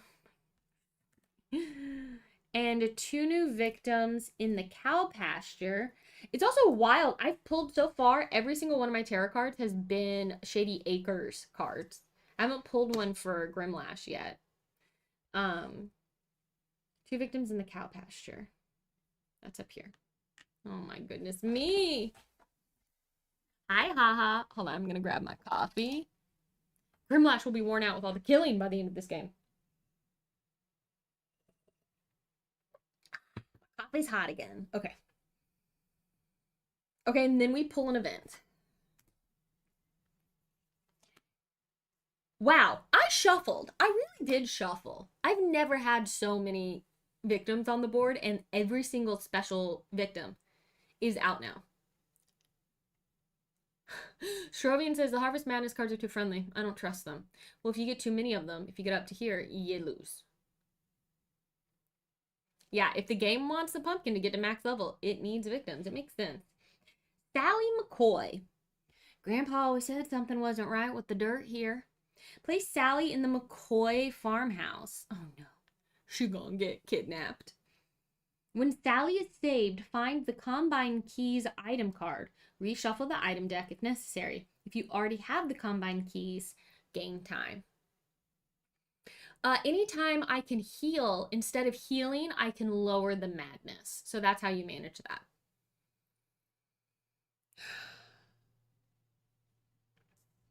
Okay.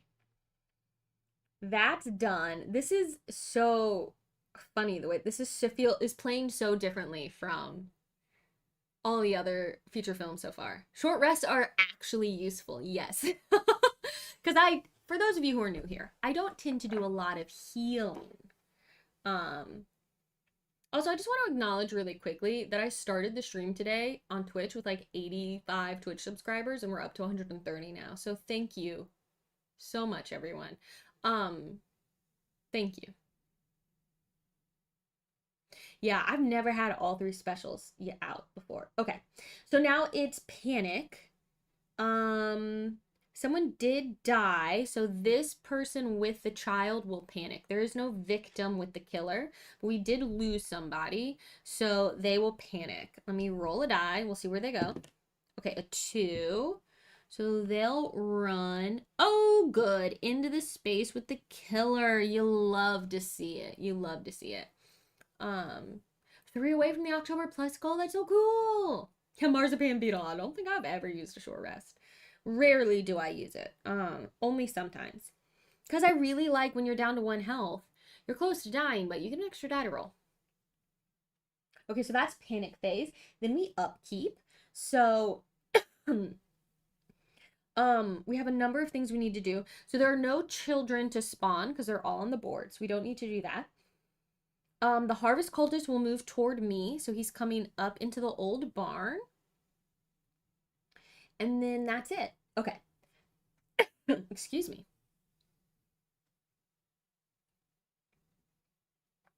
Bye, Legend CM. We are panicking at the disco, yes. Harvest Madness reminds me of the Other's 7 Sins, the corruption benefits. Yeah. Yeah, Woodsy says, I think short rest and weak attack are the most common discards when you need a success. Sometimes you need cards you feel comfortable discarding, you know? Hi, Jacob. How are you? Okay. Now it's our turn. Let me take my cards. Okay, if we can save Sally McCoy, that would be brilliant because then we'd get the combine, which is cool. I don't know if it's in, let's look and see if it's in one of our decks here. Okay, it is in one of our decks, so we'd have to go looking for it, which is fine. But it lets you like move through fields differently. Okay. Also, I mean, starting to get at Whiplash. Oh, before he's gonna heal. It is a pumpkin mug. Thought it was appropriate.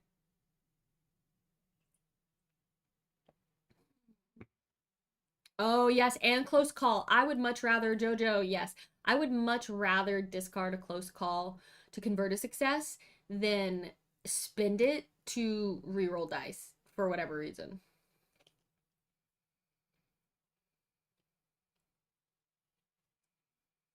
Okay, let's see about a walking. Hey, I'm walking here. I'm trying. So I'm rolling 3 dice. Crazy. All right, let's see. Oh no, that's a 1. That's a 6. Give me another one, baby.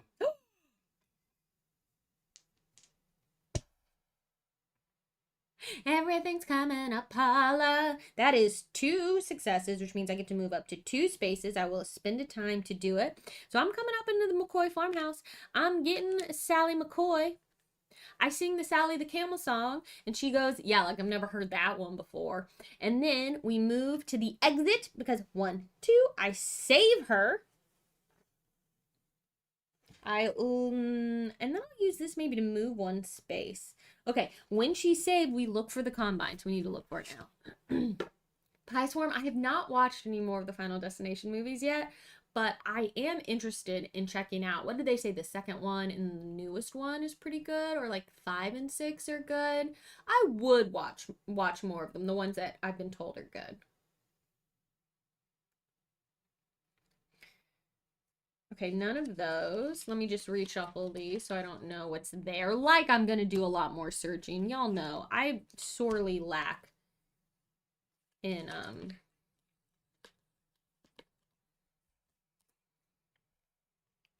items in this game. Do y'all not know the Sally the Camel song? Sally the Camel has 2 humps. Sally the Camel has 2 humps. Sally the Camel has 2 humps. Now ride, Sally, ride, or something like that? I don't know. Combine keys. Okay. So she gives us the combine keys. And then you change the number and you have Sally the Camel has no humps because Sally is a horse. Yes, exactly. Any given Sunday. Combine keys. Place the combine in your space. What does it look like? When moving with the combine and resolving a walk action card, you may move an additional space. When moving into a field space with the combine, place a harvested token in that space. It is no longer considered a field space. So this is the harvested token, I think. So I think we get to put that on there. And then where's the combine itself? Here it is. I believe. Yeah.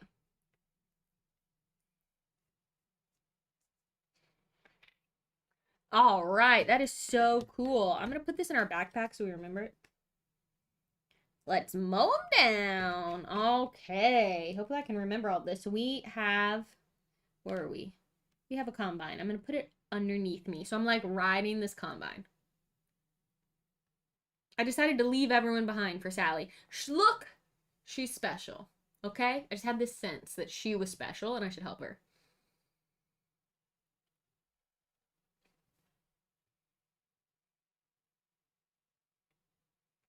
I should be careful about reading chat while I'm taking a sip of a beverage because I just read. I just read about Sally's humps. Are they lovely lady lumps? Okay, so when I walk, I can move an additional space, which is very cool. All right. But what's important now is now what am I doing? I need to save one more victim. So how are we gonna do that? Now this specifically said when we walk, not when we sprint. And I don't have another walk card. But I could sprint. Or I could sprint and try and start moving this way. Because then maybe I can take these people to this exit. Perhaps. Or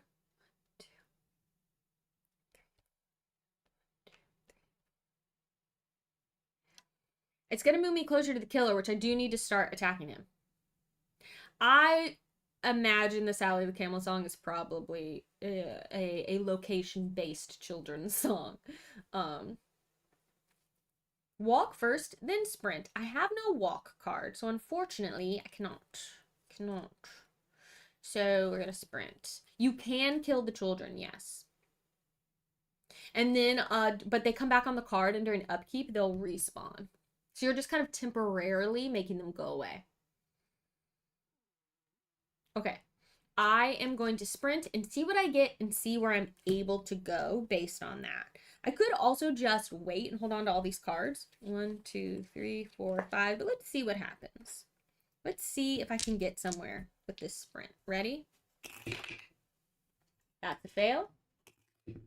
That's a convert.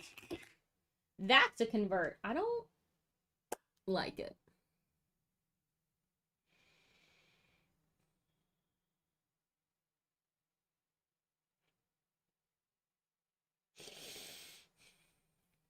Do we want to convert this? So if I convert to 1 success, I can move up to 2 spaces, which will put me where these people are.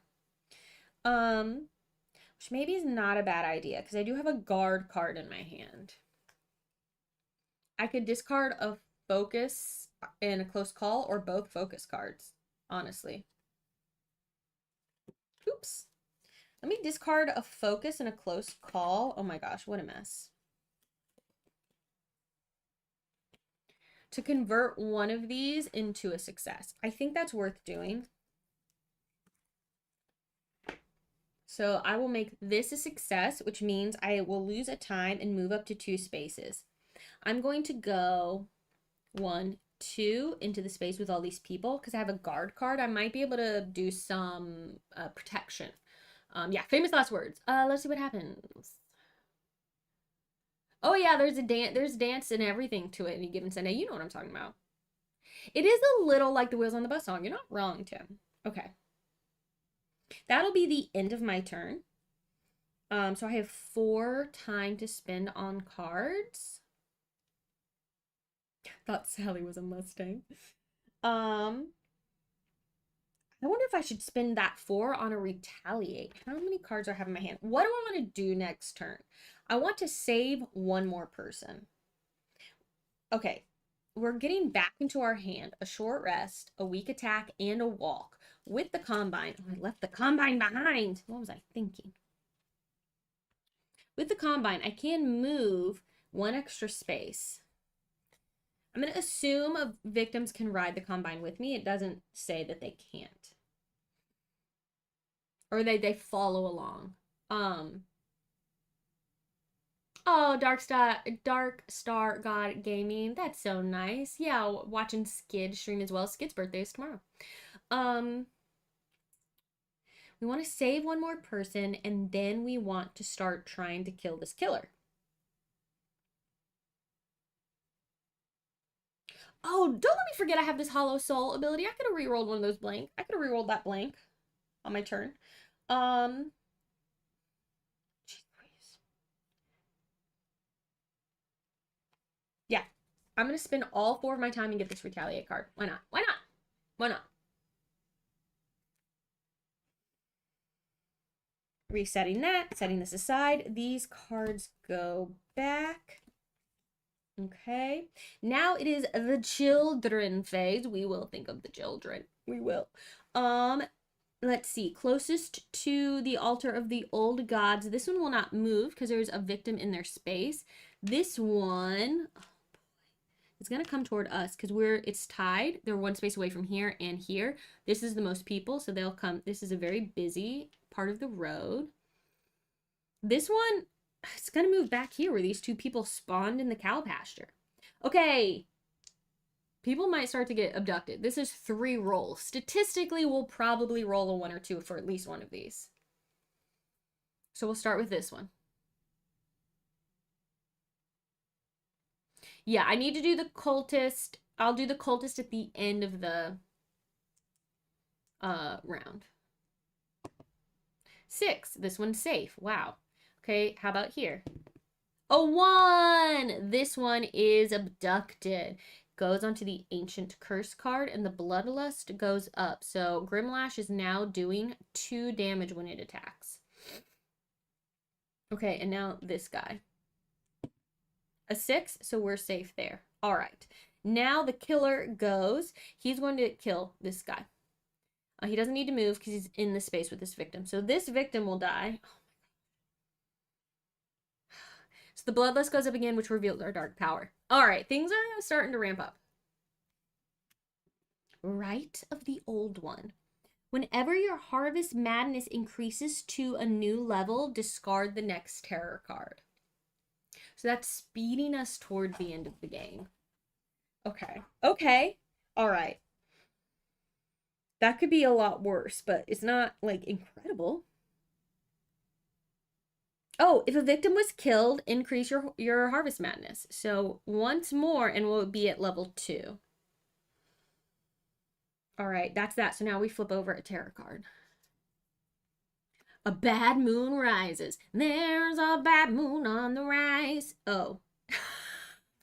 It's all happening now. Okay, multiple things are going on. This is it. Everything's been good, and I was too lackadaisical because now it's about to be one giant snowball, which is actually a jack-o'-lantern. So this Harvest Madness moves up 1. We're now at level 2, which means I get to choose a level 2 Madness card. Primal Awareness. Flip this card face down during the action phase to resolve an action card costing 3 times or less from the action tableau as though it was in your hand.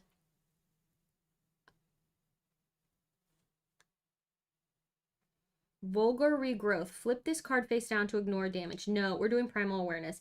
Incredible. These cards are incredible. The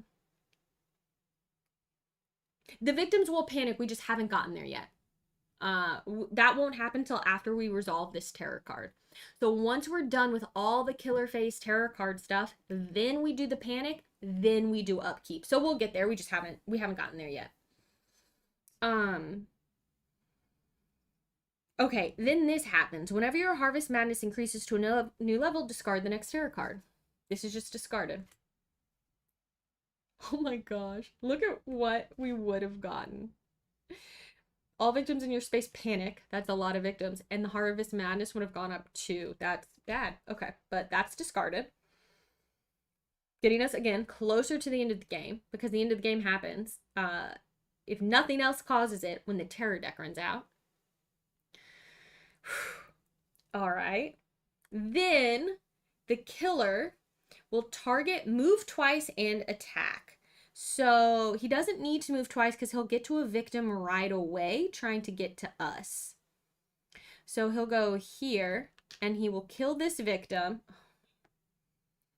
which will increase the bloodlust by 1. He would heal twice. Now, I don't think this means he gets extra health, right? This is just he would heal if he had taken damage. Thanks, Jacob. I'll check it out. Someone tell me if that's wrong, but I think this is just healing. Okay, so we're not adding. It's not like a minor dark power. Okay, he's not getting extra health. All right. Okay. Now that that's done, now we panic. So, oh, every victim in my space will panic anyway. Thank you for the follow, Viserys. because someone died, multiple people died, and we're in a space with a child. So 4 victims are panicking right now. So 1, a 2. Oh my gosh. Let me just move all these out of the space so I can see where people are going to actually be moving. A 2 running. I love it. Gotta love it when they run right to the killer. A 5, they're running up here. And if you don't know, it might be hard to see, but there are numbers on the spaces that tell you if you roll this number, that's the direction they run in. A 4, which is not, wow, they've really scattered. And a 2, another one running right to the killer. So now I'm here alone with the child, with the creepy child of the corn. Okay, that's panicking. Now it's upkeep. So a few things happen here. The harvest cultist moves toward me. So this is the closest to me. So he's coming into the hayfield. Oh, this is done. I can remove this. So that's our upkeep there. No new children spawn because they're all on the board. These don't need to flip over because I didn't flip them down. I think that's all we need to do for our upkeep. Okay, I think I've done it. Is there anything anyone thinks I missed? Hey, he cries, entering the hayfield. Oh, I get it. I get it. Still need to panic 1 victim. Oh, there was one here, wasn't there? I missed this one. Okay, let me panic that one. Thank you, good catch. 2, moving this way. Okay, I think that's everything. I think that's everyone. Because these ran in as I panicked. Okay, cool. Okay. That was our tarot card. That was wild. All right, now it's me. I would like to save 1 more person if I could. If I could, that'd be great. I don't know that that's gonna happen now. What have we got? Retaliate and guard. Okay. Search, focus, short rest. Weak attack, walk. Yeesh. Let's walk. We'll move 1 extra space. It's just not good enough. It actually might be really hard to save 1 more person.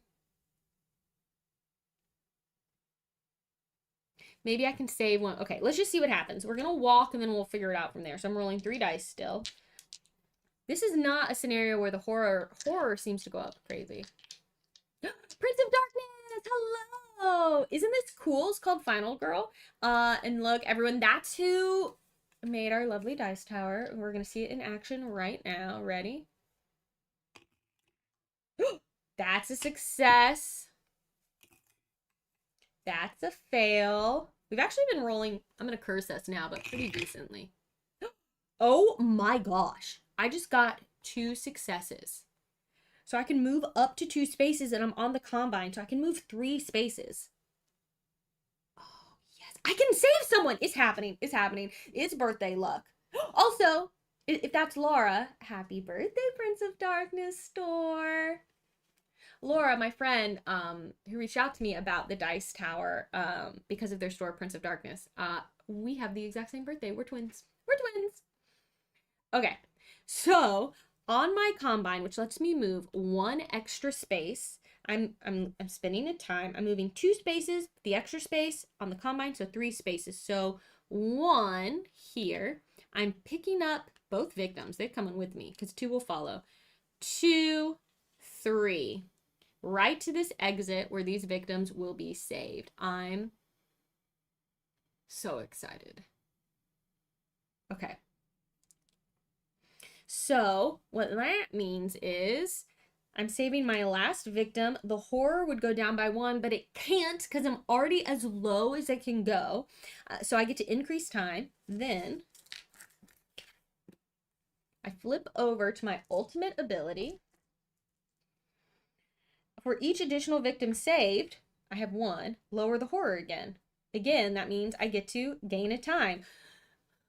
I've never had a game go this well, everyone. I've never had a game go this well. I know I haven't done any damage to the killer yet, but like so far everything's happening. Once per turn, I may ignore a single damage. I'm very excited about it. I know, don't jinx it. Okay, let's win now, y'all. It's time to attack this Grimlash creepy guy and win. Okay. But I'm done with my movement. There might not be a whole lot I can do. I have literally no more movement. So I'm just gonna not do anything. 1, 2, 3, 4, 5, 6. That's fine. I have 7 time to spend. Y'all, let's go. It's time to get a critical blow for 6 and a close call for 1. Done.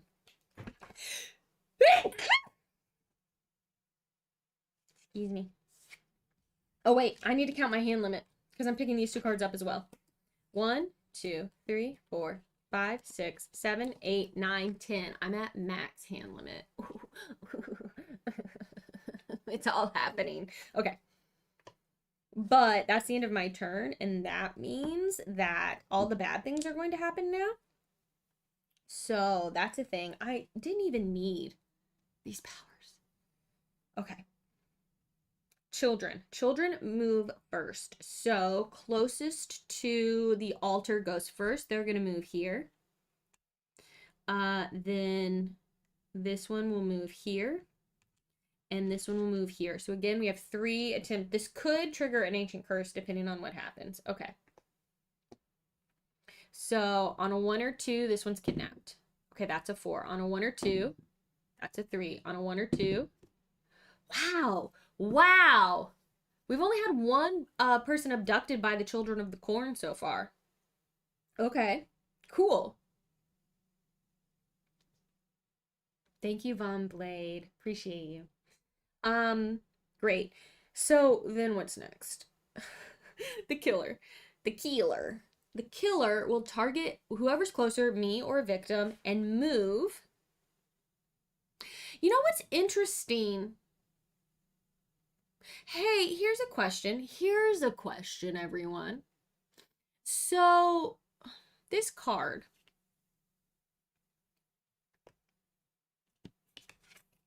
What do y'all think about this? I don't know if you're able to see it better there. It specifically says move 1 space. It does not have the movement boot symbol.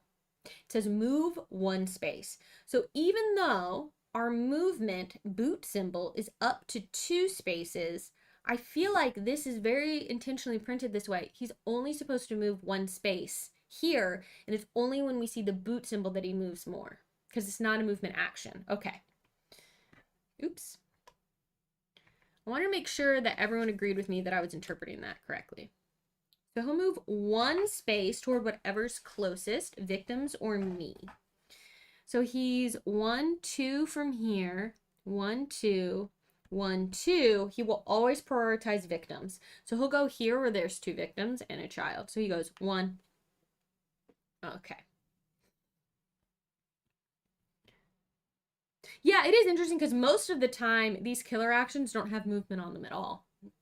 So it is kind of interesting. Maybe that's why they're like, well, we're going to have a move around, but only 1 space. Okay, terror card. Roots of Insanity. If the horror level is 5 or higher, nah, son. Oh no. I got too much attitude. I had hubris. I have hoisted myself from my own petard. We would move the Harvest Madness up 2 levels and discard the card. Otherwise, that's us. Increase the horror by 2. Goodbye, 3rd die. Because now we'll go 1, 2. So now we're only rolling 2 dice, but maybe we can lower it again. Okay. Alrighty, y'all. That means panic time. No one was killed. So I don't think anyone panics, even if they're in the space with a child. Hold on. During the panic phase, victims on a space with a child will panic if at least 1 victim was killed that turn. I don't think anyone was killed that turn. He won't kill the cultist. Oh, he can kill the cultist, yes. But he won't kill the children. Okay. All right. I think no one panics unless I am forgetting something. I'm keeping up with quite a bit. So we'll do upkeep. There are no children to spawn because I haven't killed any. Because they haven't been that much of a threat, honestly. So far. I've been rolling very lucky for the children. The Mr. Dude will come toward me. Now, does that mean he's gonna run toward the killer? I don't think so, actually. He's 1, 2, 3 spaces away from me if he goes that way. And 1, 2, 3, 4 if he goes toward the killer. So he's gonna take the shortest path. That's how they work. So he's moving back into the field, trying to get to me. I think that's it. Upkeep, upkeep. I don't have anything to flip over. Cool. Okay. It's my turn. And I would like to try and start attacking Mr. Man here. So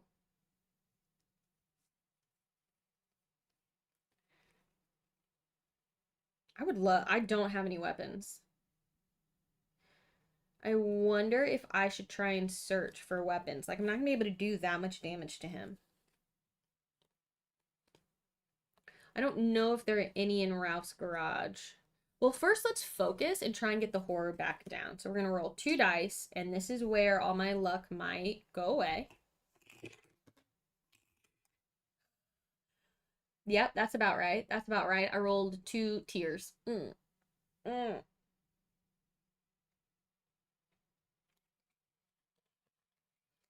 Should I just spend 2 time and re-roll? Why not? Let's do it. I'm going to play my close call to spend 2 time and re-roll, even though, I mean, honestly, getting 2 tears is actually not that bad.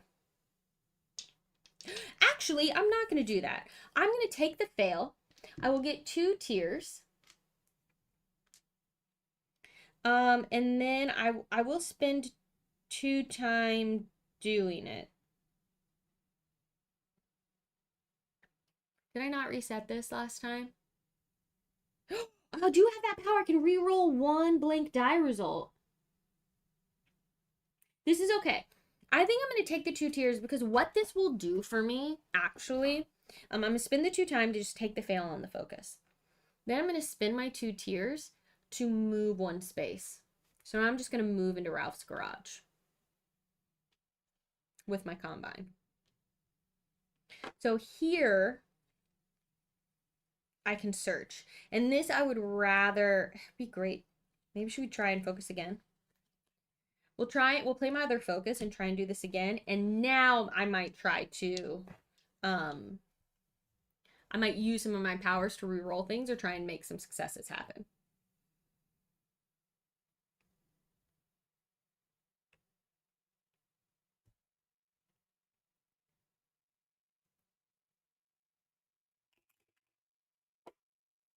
All right, that's a conversion. Give me a success. There we go. There's a success. 1 success. I do lose a time, but my horror goes back down to 1. So now I can roll 3 dice when I search. Okay. I would like 2 successes for this because I would like to be able to look at the top 2 because I want a weapon. Sweet threat. Thank you. Oh, one of these, this moved. This is not 3 successes. I got 2 successes and a conversion. So, oh my gosh, everything's working though, just the way I want. This is my year. 41 is the time. So I take the top 2 item cards from Ralph's garage. I do have the mechanics toolbox, which is potentially useful because I can take back the corncob pipe, but I also have Pilgrim's hat. You may move an additional space when starting your movement in a field space. No! I want a weapon! It was down below. There is a weapon in here, but I shouldn't have looked, but whatever, now I know. Ugh. All right, I'll take the mechanics toolbox. I just don't know I'm going to be able to do enough damage to him. We should just start trying, though. I'm going to discard this to take the corncob pipe and be able to potentially use it again if the horror keeps going up. Not what I wanted, but it's fine. Also, I think I need to lose it. Uh-oh. spent... I need to lose a time for that, so I only have 2 left.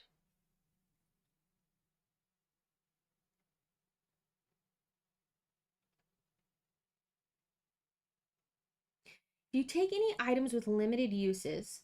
No. Okay.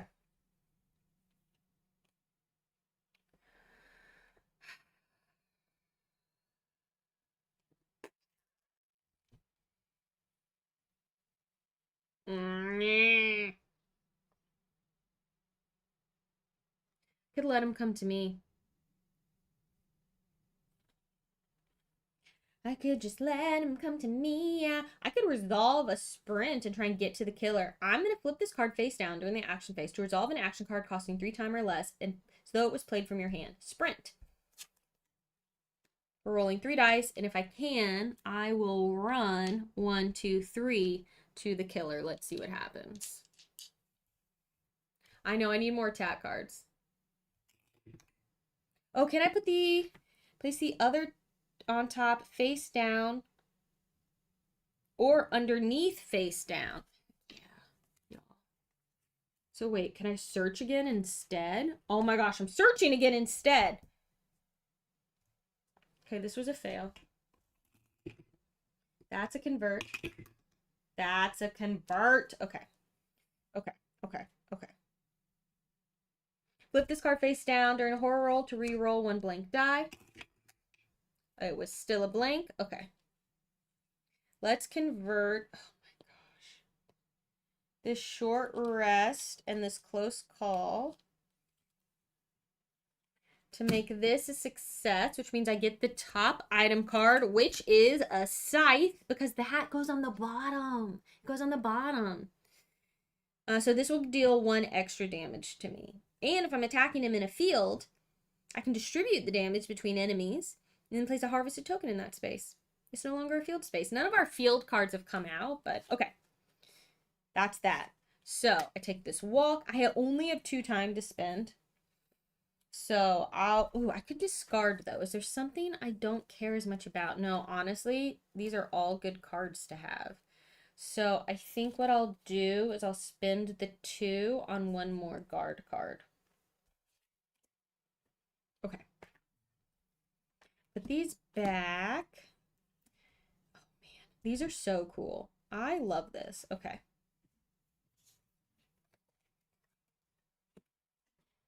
Okay, so that's the end of my turn. Killer phase.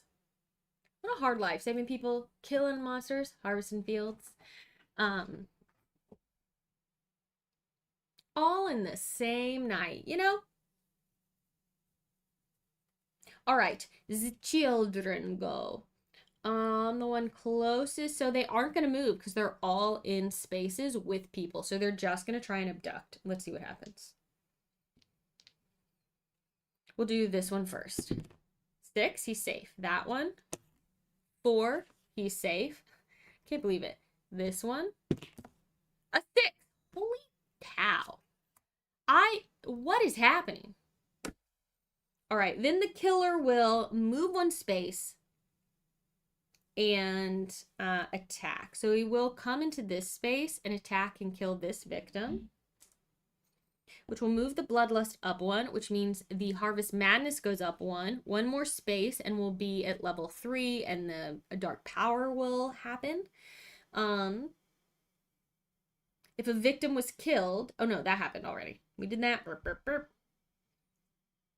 Oh no, this is double.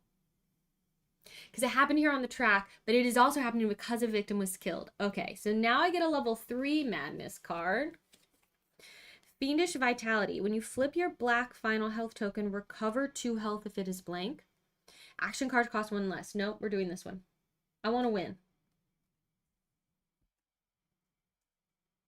So if I die, I'm guaranteed to come back. To be fair, they're only children and they split up. It's true. They're just wee little guys. Okay, but now whenever your Harvest Madness increases to a new level, discard the next tarot card. Okay. Ooh. That would have been a bad card to get. This is the one I discarded. There he would have targeted me and attacked, and then the Harvest, because of Harvest Madness being at level 3, my horror would have gone up 3. But we discarded that. Okay. But now it is time to actually pull our actual terror card.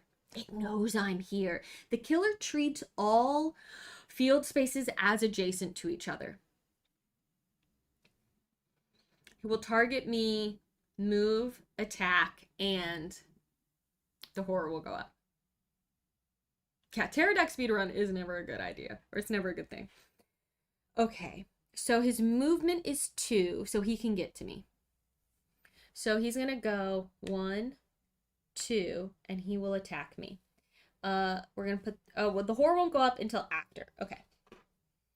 So we are going to retaliate. We're rolling 3 dice. And if this doesn't work, he can do 3 damage to me. All right, ready? Sharks boy! Oh, that's so nice. Success. Grimlash has stepped right into my trap. Okay, that's a convert. Okay, that's a fail. I have 1 success, 1 convert, and 1 fail. 1 success is reduce damage from the attack by 2 and deal 1 back plus 1 because of my scythe. So I would be dealing 2 damage. Now, is it worth trying to convert this? He's in my space now. So I could, you know what I could do? I could discard both my walks to convert this into a success. Excuse me. This into a success. Jeez. Means with 2 successes, I ignore all damage and I deal 2 damage plus the extra from my scythe. So I take no damage and I deal 3 to Grimlash. That's the way to go, baby. Okay. We're not in a field, so this doesn't matter. Okay.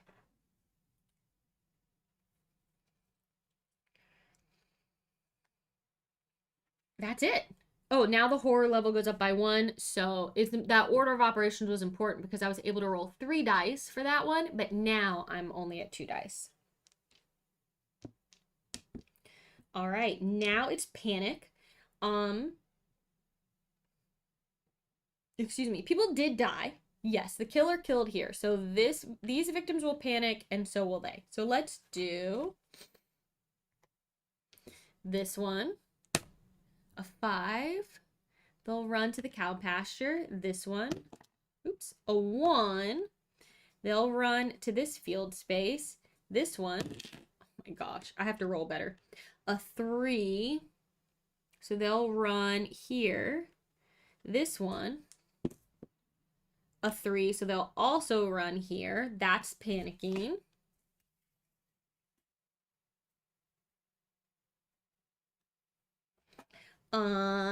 And then for upkeep, the harvest cultist will move into my space with me. If I can save him, that'd be cool. But I got rid of my move, so maybe that wasn't super smart. But here we are. Here we are. So if they're in your space, you both move 1 space toward the killer. During upkeep. So now he's in my space. We're in the space with the killer, so that don't matter. Okay, I think that's that. Children are still out on the board. Cool. I think it's my turn. Let's do some damage. Let's win this game, huh? Let's win this game. Maybe I can. I don't know actually if I have enough attack to do it, but we can try. It's too bad the retaliate is used now, but all right, I'm going to try playing my critical blow. Oh, do I have a focus? No. Okay. I'm going to have to just roll 2 dice, but it's okay. Oh, wait. These need to flip over. Now have action to these.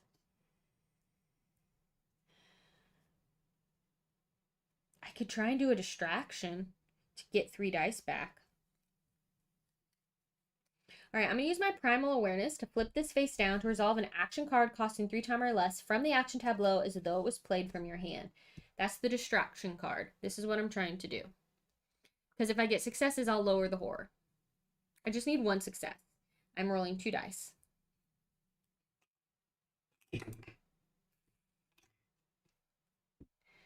There's that. That's not great. Oh, use the pipe.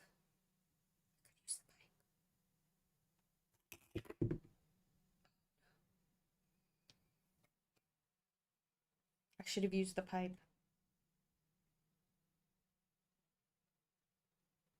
Oh, look, this is okay. Look, I got no successes. I'm not going to convert. For the distraction, with no successes, I can gain a horror and lose 2 time. Or I can lose a horror and lose 4 time. I'm not doing that. So I will gain a horror, lose 2 time, and then I will just use my corncob pipe to go down 1, 2, 3. Good remembering that I had that. I wish I had remembered. Okay. So there. All right. Now I will try to critical blow. Oh, thank you, Jacob. Okay, so now I'm rolling 3 dice, trying to use critical blow. And if it goes really well, I will do 4 damage. One more. I need one more star, one more success. That's a fail. I could do, let's save my cards. Let's save my cards and the time. I'll do just one success, which means I do 1, 2 damage plus a third from my scythe, so that's 3 more damage. Unfortunately, Hollow Soul. Oh, yeah, because this is a blank. Hold on. I was like, oh, it's all converted ones, but it's not. This one's a blank. So we flip this and re-roll this. Come on.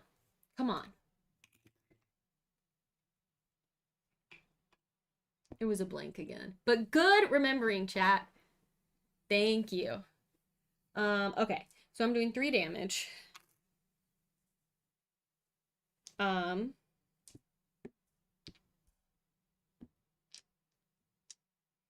And the horror goes down by 1. So I gain a time.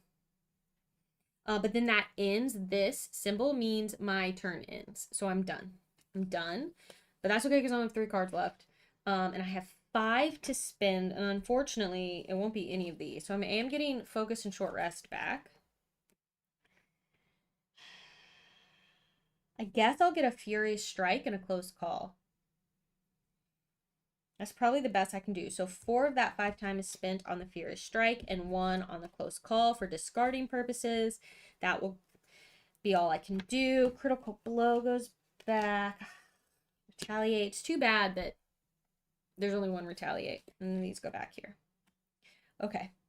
All right, but it's okay. We're actually doing pretty okay here. So now the children go. They will move toward victims. So closest in, this one will go here. This one will go here. This one will go here because it's the most people. Then they will attempt to abduct. So this one, that one is abducted. That's bad. Sacrifice. The bloodlust goes up. No, the horror goes up 1. Oh no, he's doing 4 damage now. That's bad. This one. Okay, 3. He's okay. And then 1 here. Uh-oh. This goes up 1. Oh no, he heals 2. Darn. And we get our ancient curse. See what it is. Omen of blood. Once per killer phase, when the killer kills a victim, take 1 damage. Which I can negate with my ultimate ability here. Once per turn, I can ignore a single damage, but luckily though, the killer is, well, he's gonna go after Harvest Man. Okay. Anyhow, that's the children. Then it's the killer who is going to kill Harvest Man. Because he targets a victim or me. He would move 1 space. He's in the space with us. He kills. He kills this guy. Sad. Goodbye, Harvest Cultist. I never saved you. Oh boy, baby. Now this doesn't keep happening, does it? That would be really nasty.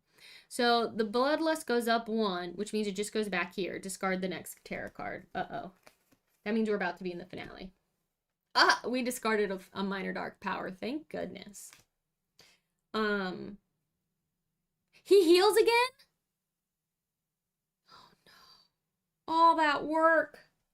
So that does happen again? Oh, all that work is all lost. The madness will also go up, yes. And then we discard the next tarot card. Oh my gosh, this is bad. Okay, this is ramped. Hold on. So a victim was killed. Oh no, we don't do that because I'm not going up. I'm very close. I need to keep an eye on this.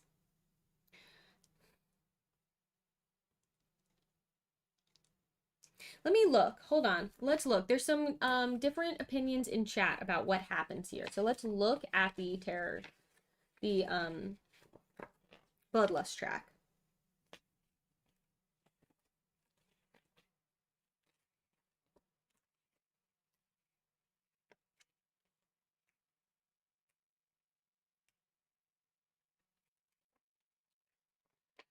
Stand by, everyone.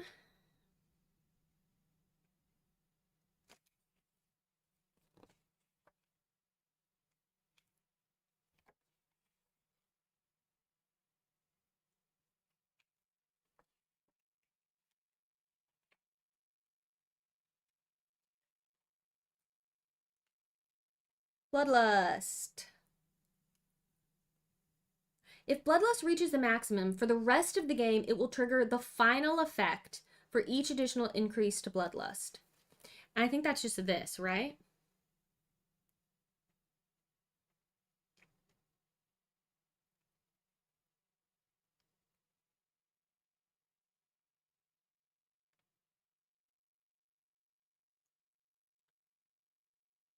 So just the top line. Okay, so it won't do this again. It'll just do this, discard the next tarot card, and then it just settles. So it's just looping every time we're just discarding the last tarot card. Okay, then I'm not giving him 2 health back. Okay, cool.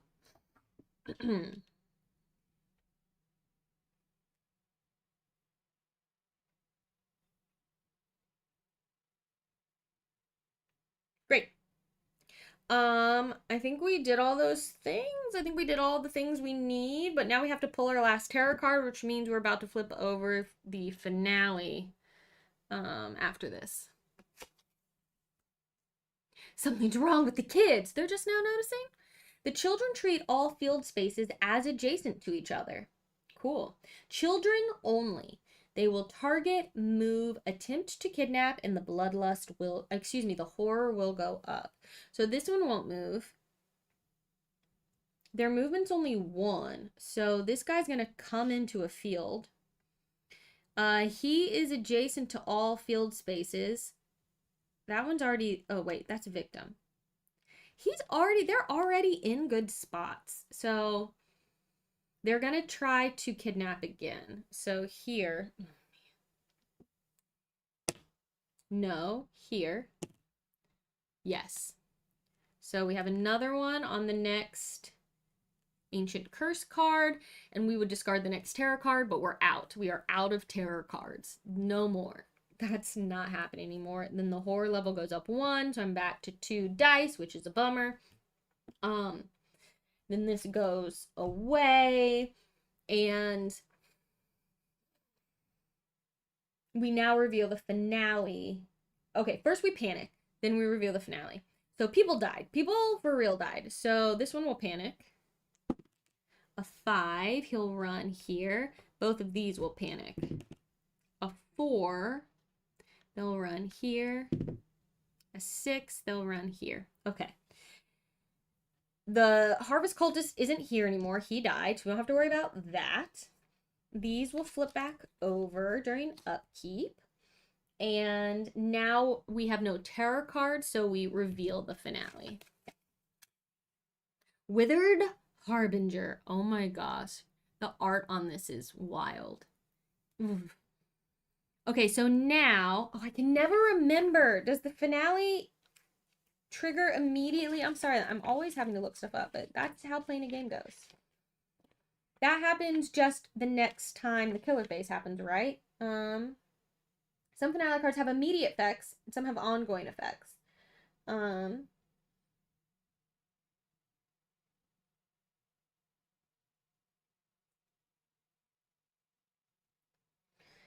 Finale killer action, immediate or ongoing effect. For every space, okay, no, that's ongoing. Cool. So this happens now during the killer phase. He will target, move, and attack twice, so he will kill me. For every space Grimlash moves during the killer phase, I lose time. That's bad. That's bad news. Okay. So I need to kill him. I need to take him out. Great. My turn. This is the time. This is the time, y'all. I guess we Furious Strike him.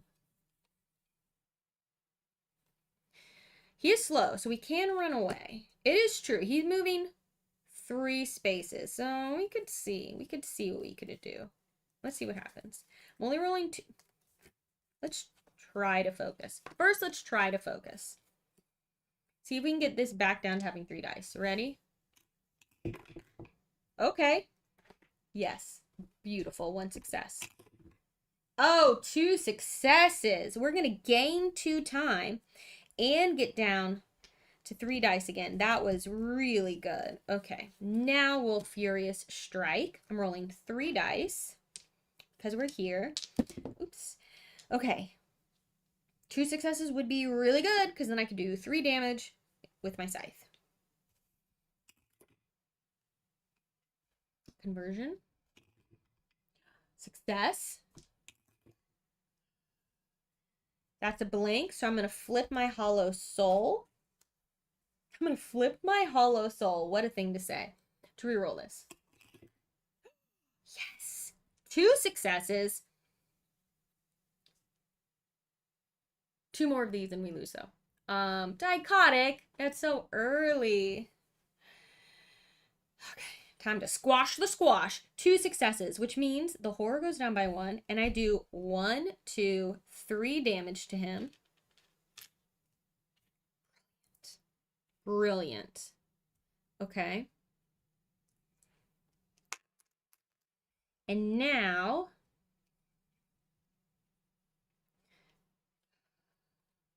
I'm going to try and do my weak attack to see if I can get 1 or 2 more damage in before I then spend my time on a retaliate card. We can do this. We can do this. Okay. 3 on a weak attack. Let's go. 1 success. Yes. 1 that needs converting. Another success, y'all. It's a birthday miracle.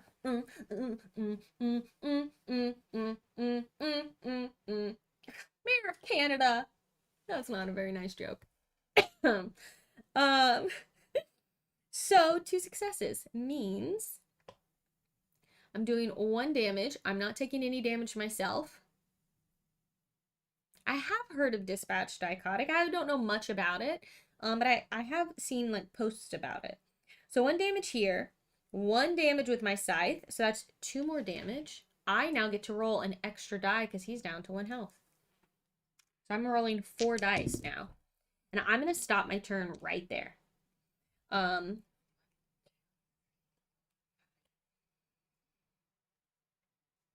Stopping my turn because I'm going to use all this time to buy some awesome cards.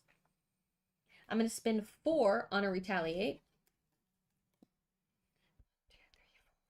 Now I have 4 left. Now if I can get 2 more time, I could buy a critical blow just in case. So if that's the case, I'm going to take the short rest and this focus. I'm going to discard them both to get 2 more time and spend all 6 on a critical blow. So now I have 2 guards and a retaliate to try and take him out and survive his attacking. And then if I need to, I have a critical blow. Okay. That's my turn. Plus 2 walls. Great.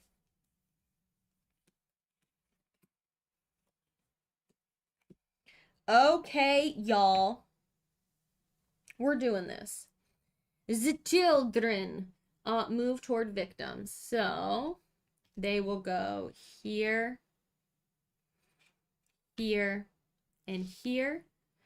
Where's my guy? Right here. Gonna attempt to abduct. They don't do it.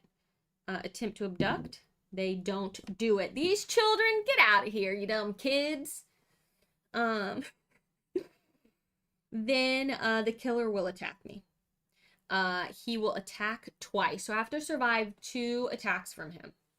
And they would do 4 damage. 1, 2, 3, 4. I could take 1. I can ignore 1 damage.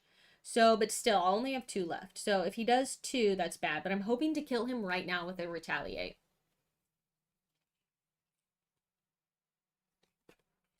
Playing a retaliate, I'm rolling 4 dice because I have 3 for the horror level, 1 for him being down to 1 health.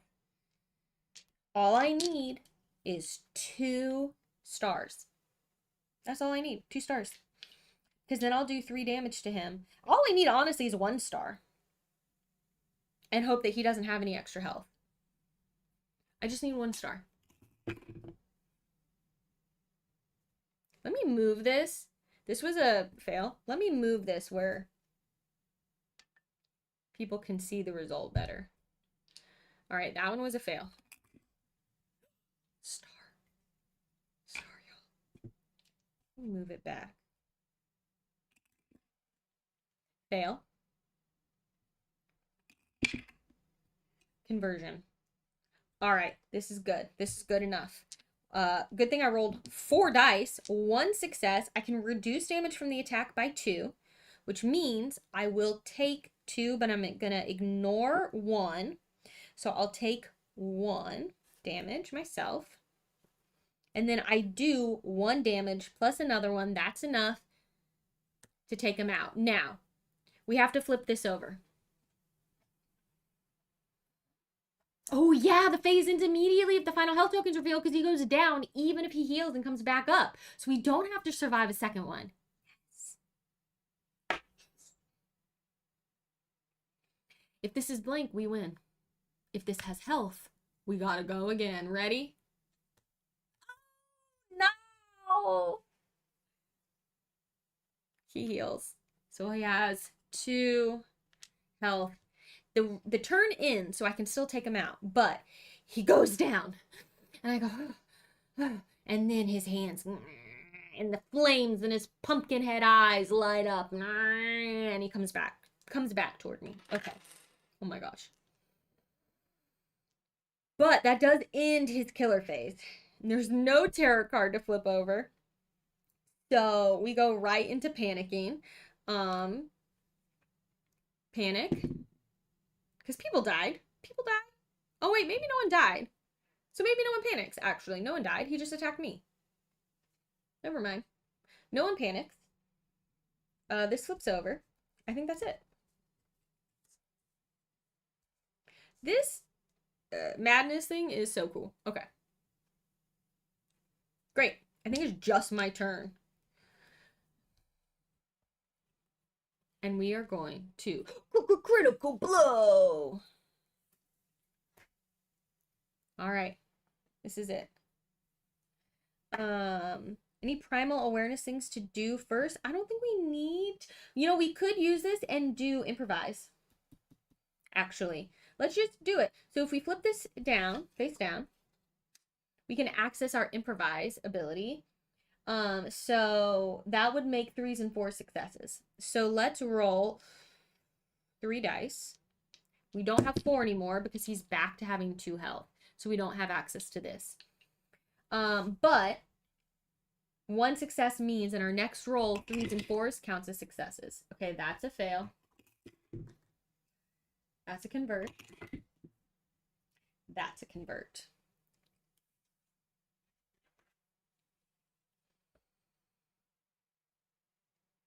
Oh, sorry. This critical blow is technically still in my hand. I will spend my 2 walks to convert this to a success, which means the next horror roll only all 3s and 4s count as successes. And so now I will play my critical blow. Oh yeah, even a fail will kill him and not kill me. Y'all, we got this. We got this.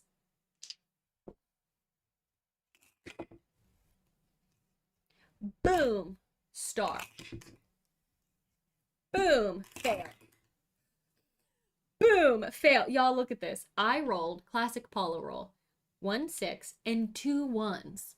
About as swingy as it gets. But all we needed was 1 damage.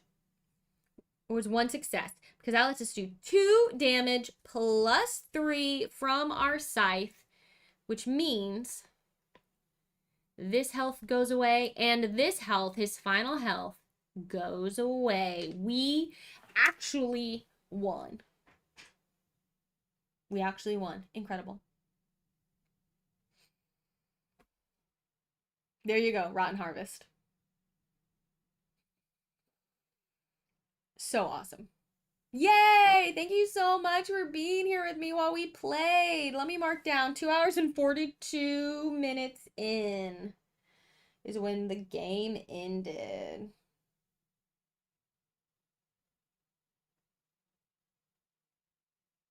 So I'm going to mark that later. Woo! Yes!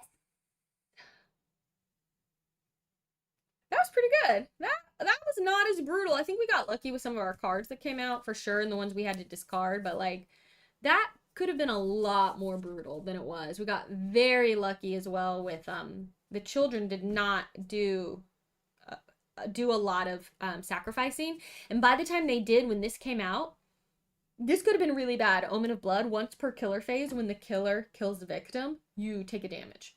I could have negated that with my ultimate ability, but if that had come out really early, we would have taken a lot of damage from that. The fact that it came out late when we basically, he was already attacking us and not really looking at victims anymore, that was like pretty huge actually. So yeah, thank you so much again, everyone, for hanging out with me for this birthday playthrough of Final Girl, A Rotten Harvest. Really appreciate you. If you are watching this on YouTube after the fact, there will be links in the description below if you would like to check out the game for yourself. A big thank you to Van Ryder Games for sponsoring this. If you are on Twitch, we will wrap up our YouTube stream, but I'm going to be streaming on Twitch for like still a few more hours, like all day. Most of the day. So if you want to hang around, I'm going to be playing some more things. So I might take a quick little break to like tidy up and then figure out what we want to do next. And then, yeah, maybe like have a little snack or get some water or something. But I really appreciate y'all. Yeah, the scythe is a ranged weapon. I think because it has such a big blade, you can attack with it from 1 space away. More Things is your favorite game. Also, y'all, check out Prince of Darkness if you are interested in this very cool dice tower. Dicey 10 will get you a 10% discount. And go check out the Fear of God podcast and listen to my episode along with Professor Meg all about Final Destination 4, the Final Destination. Okay. Awesome. Dichotic, happy birthday to you as well. Get some rest. Cool. I will wrap up and see y'all later. Thank you so much. Yeah. Catch you later, YouTube. Thanks for being here. Bye.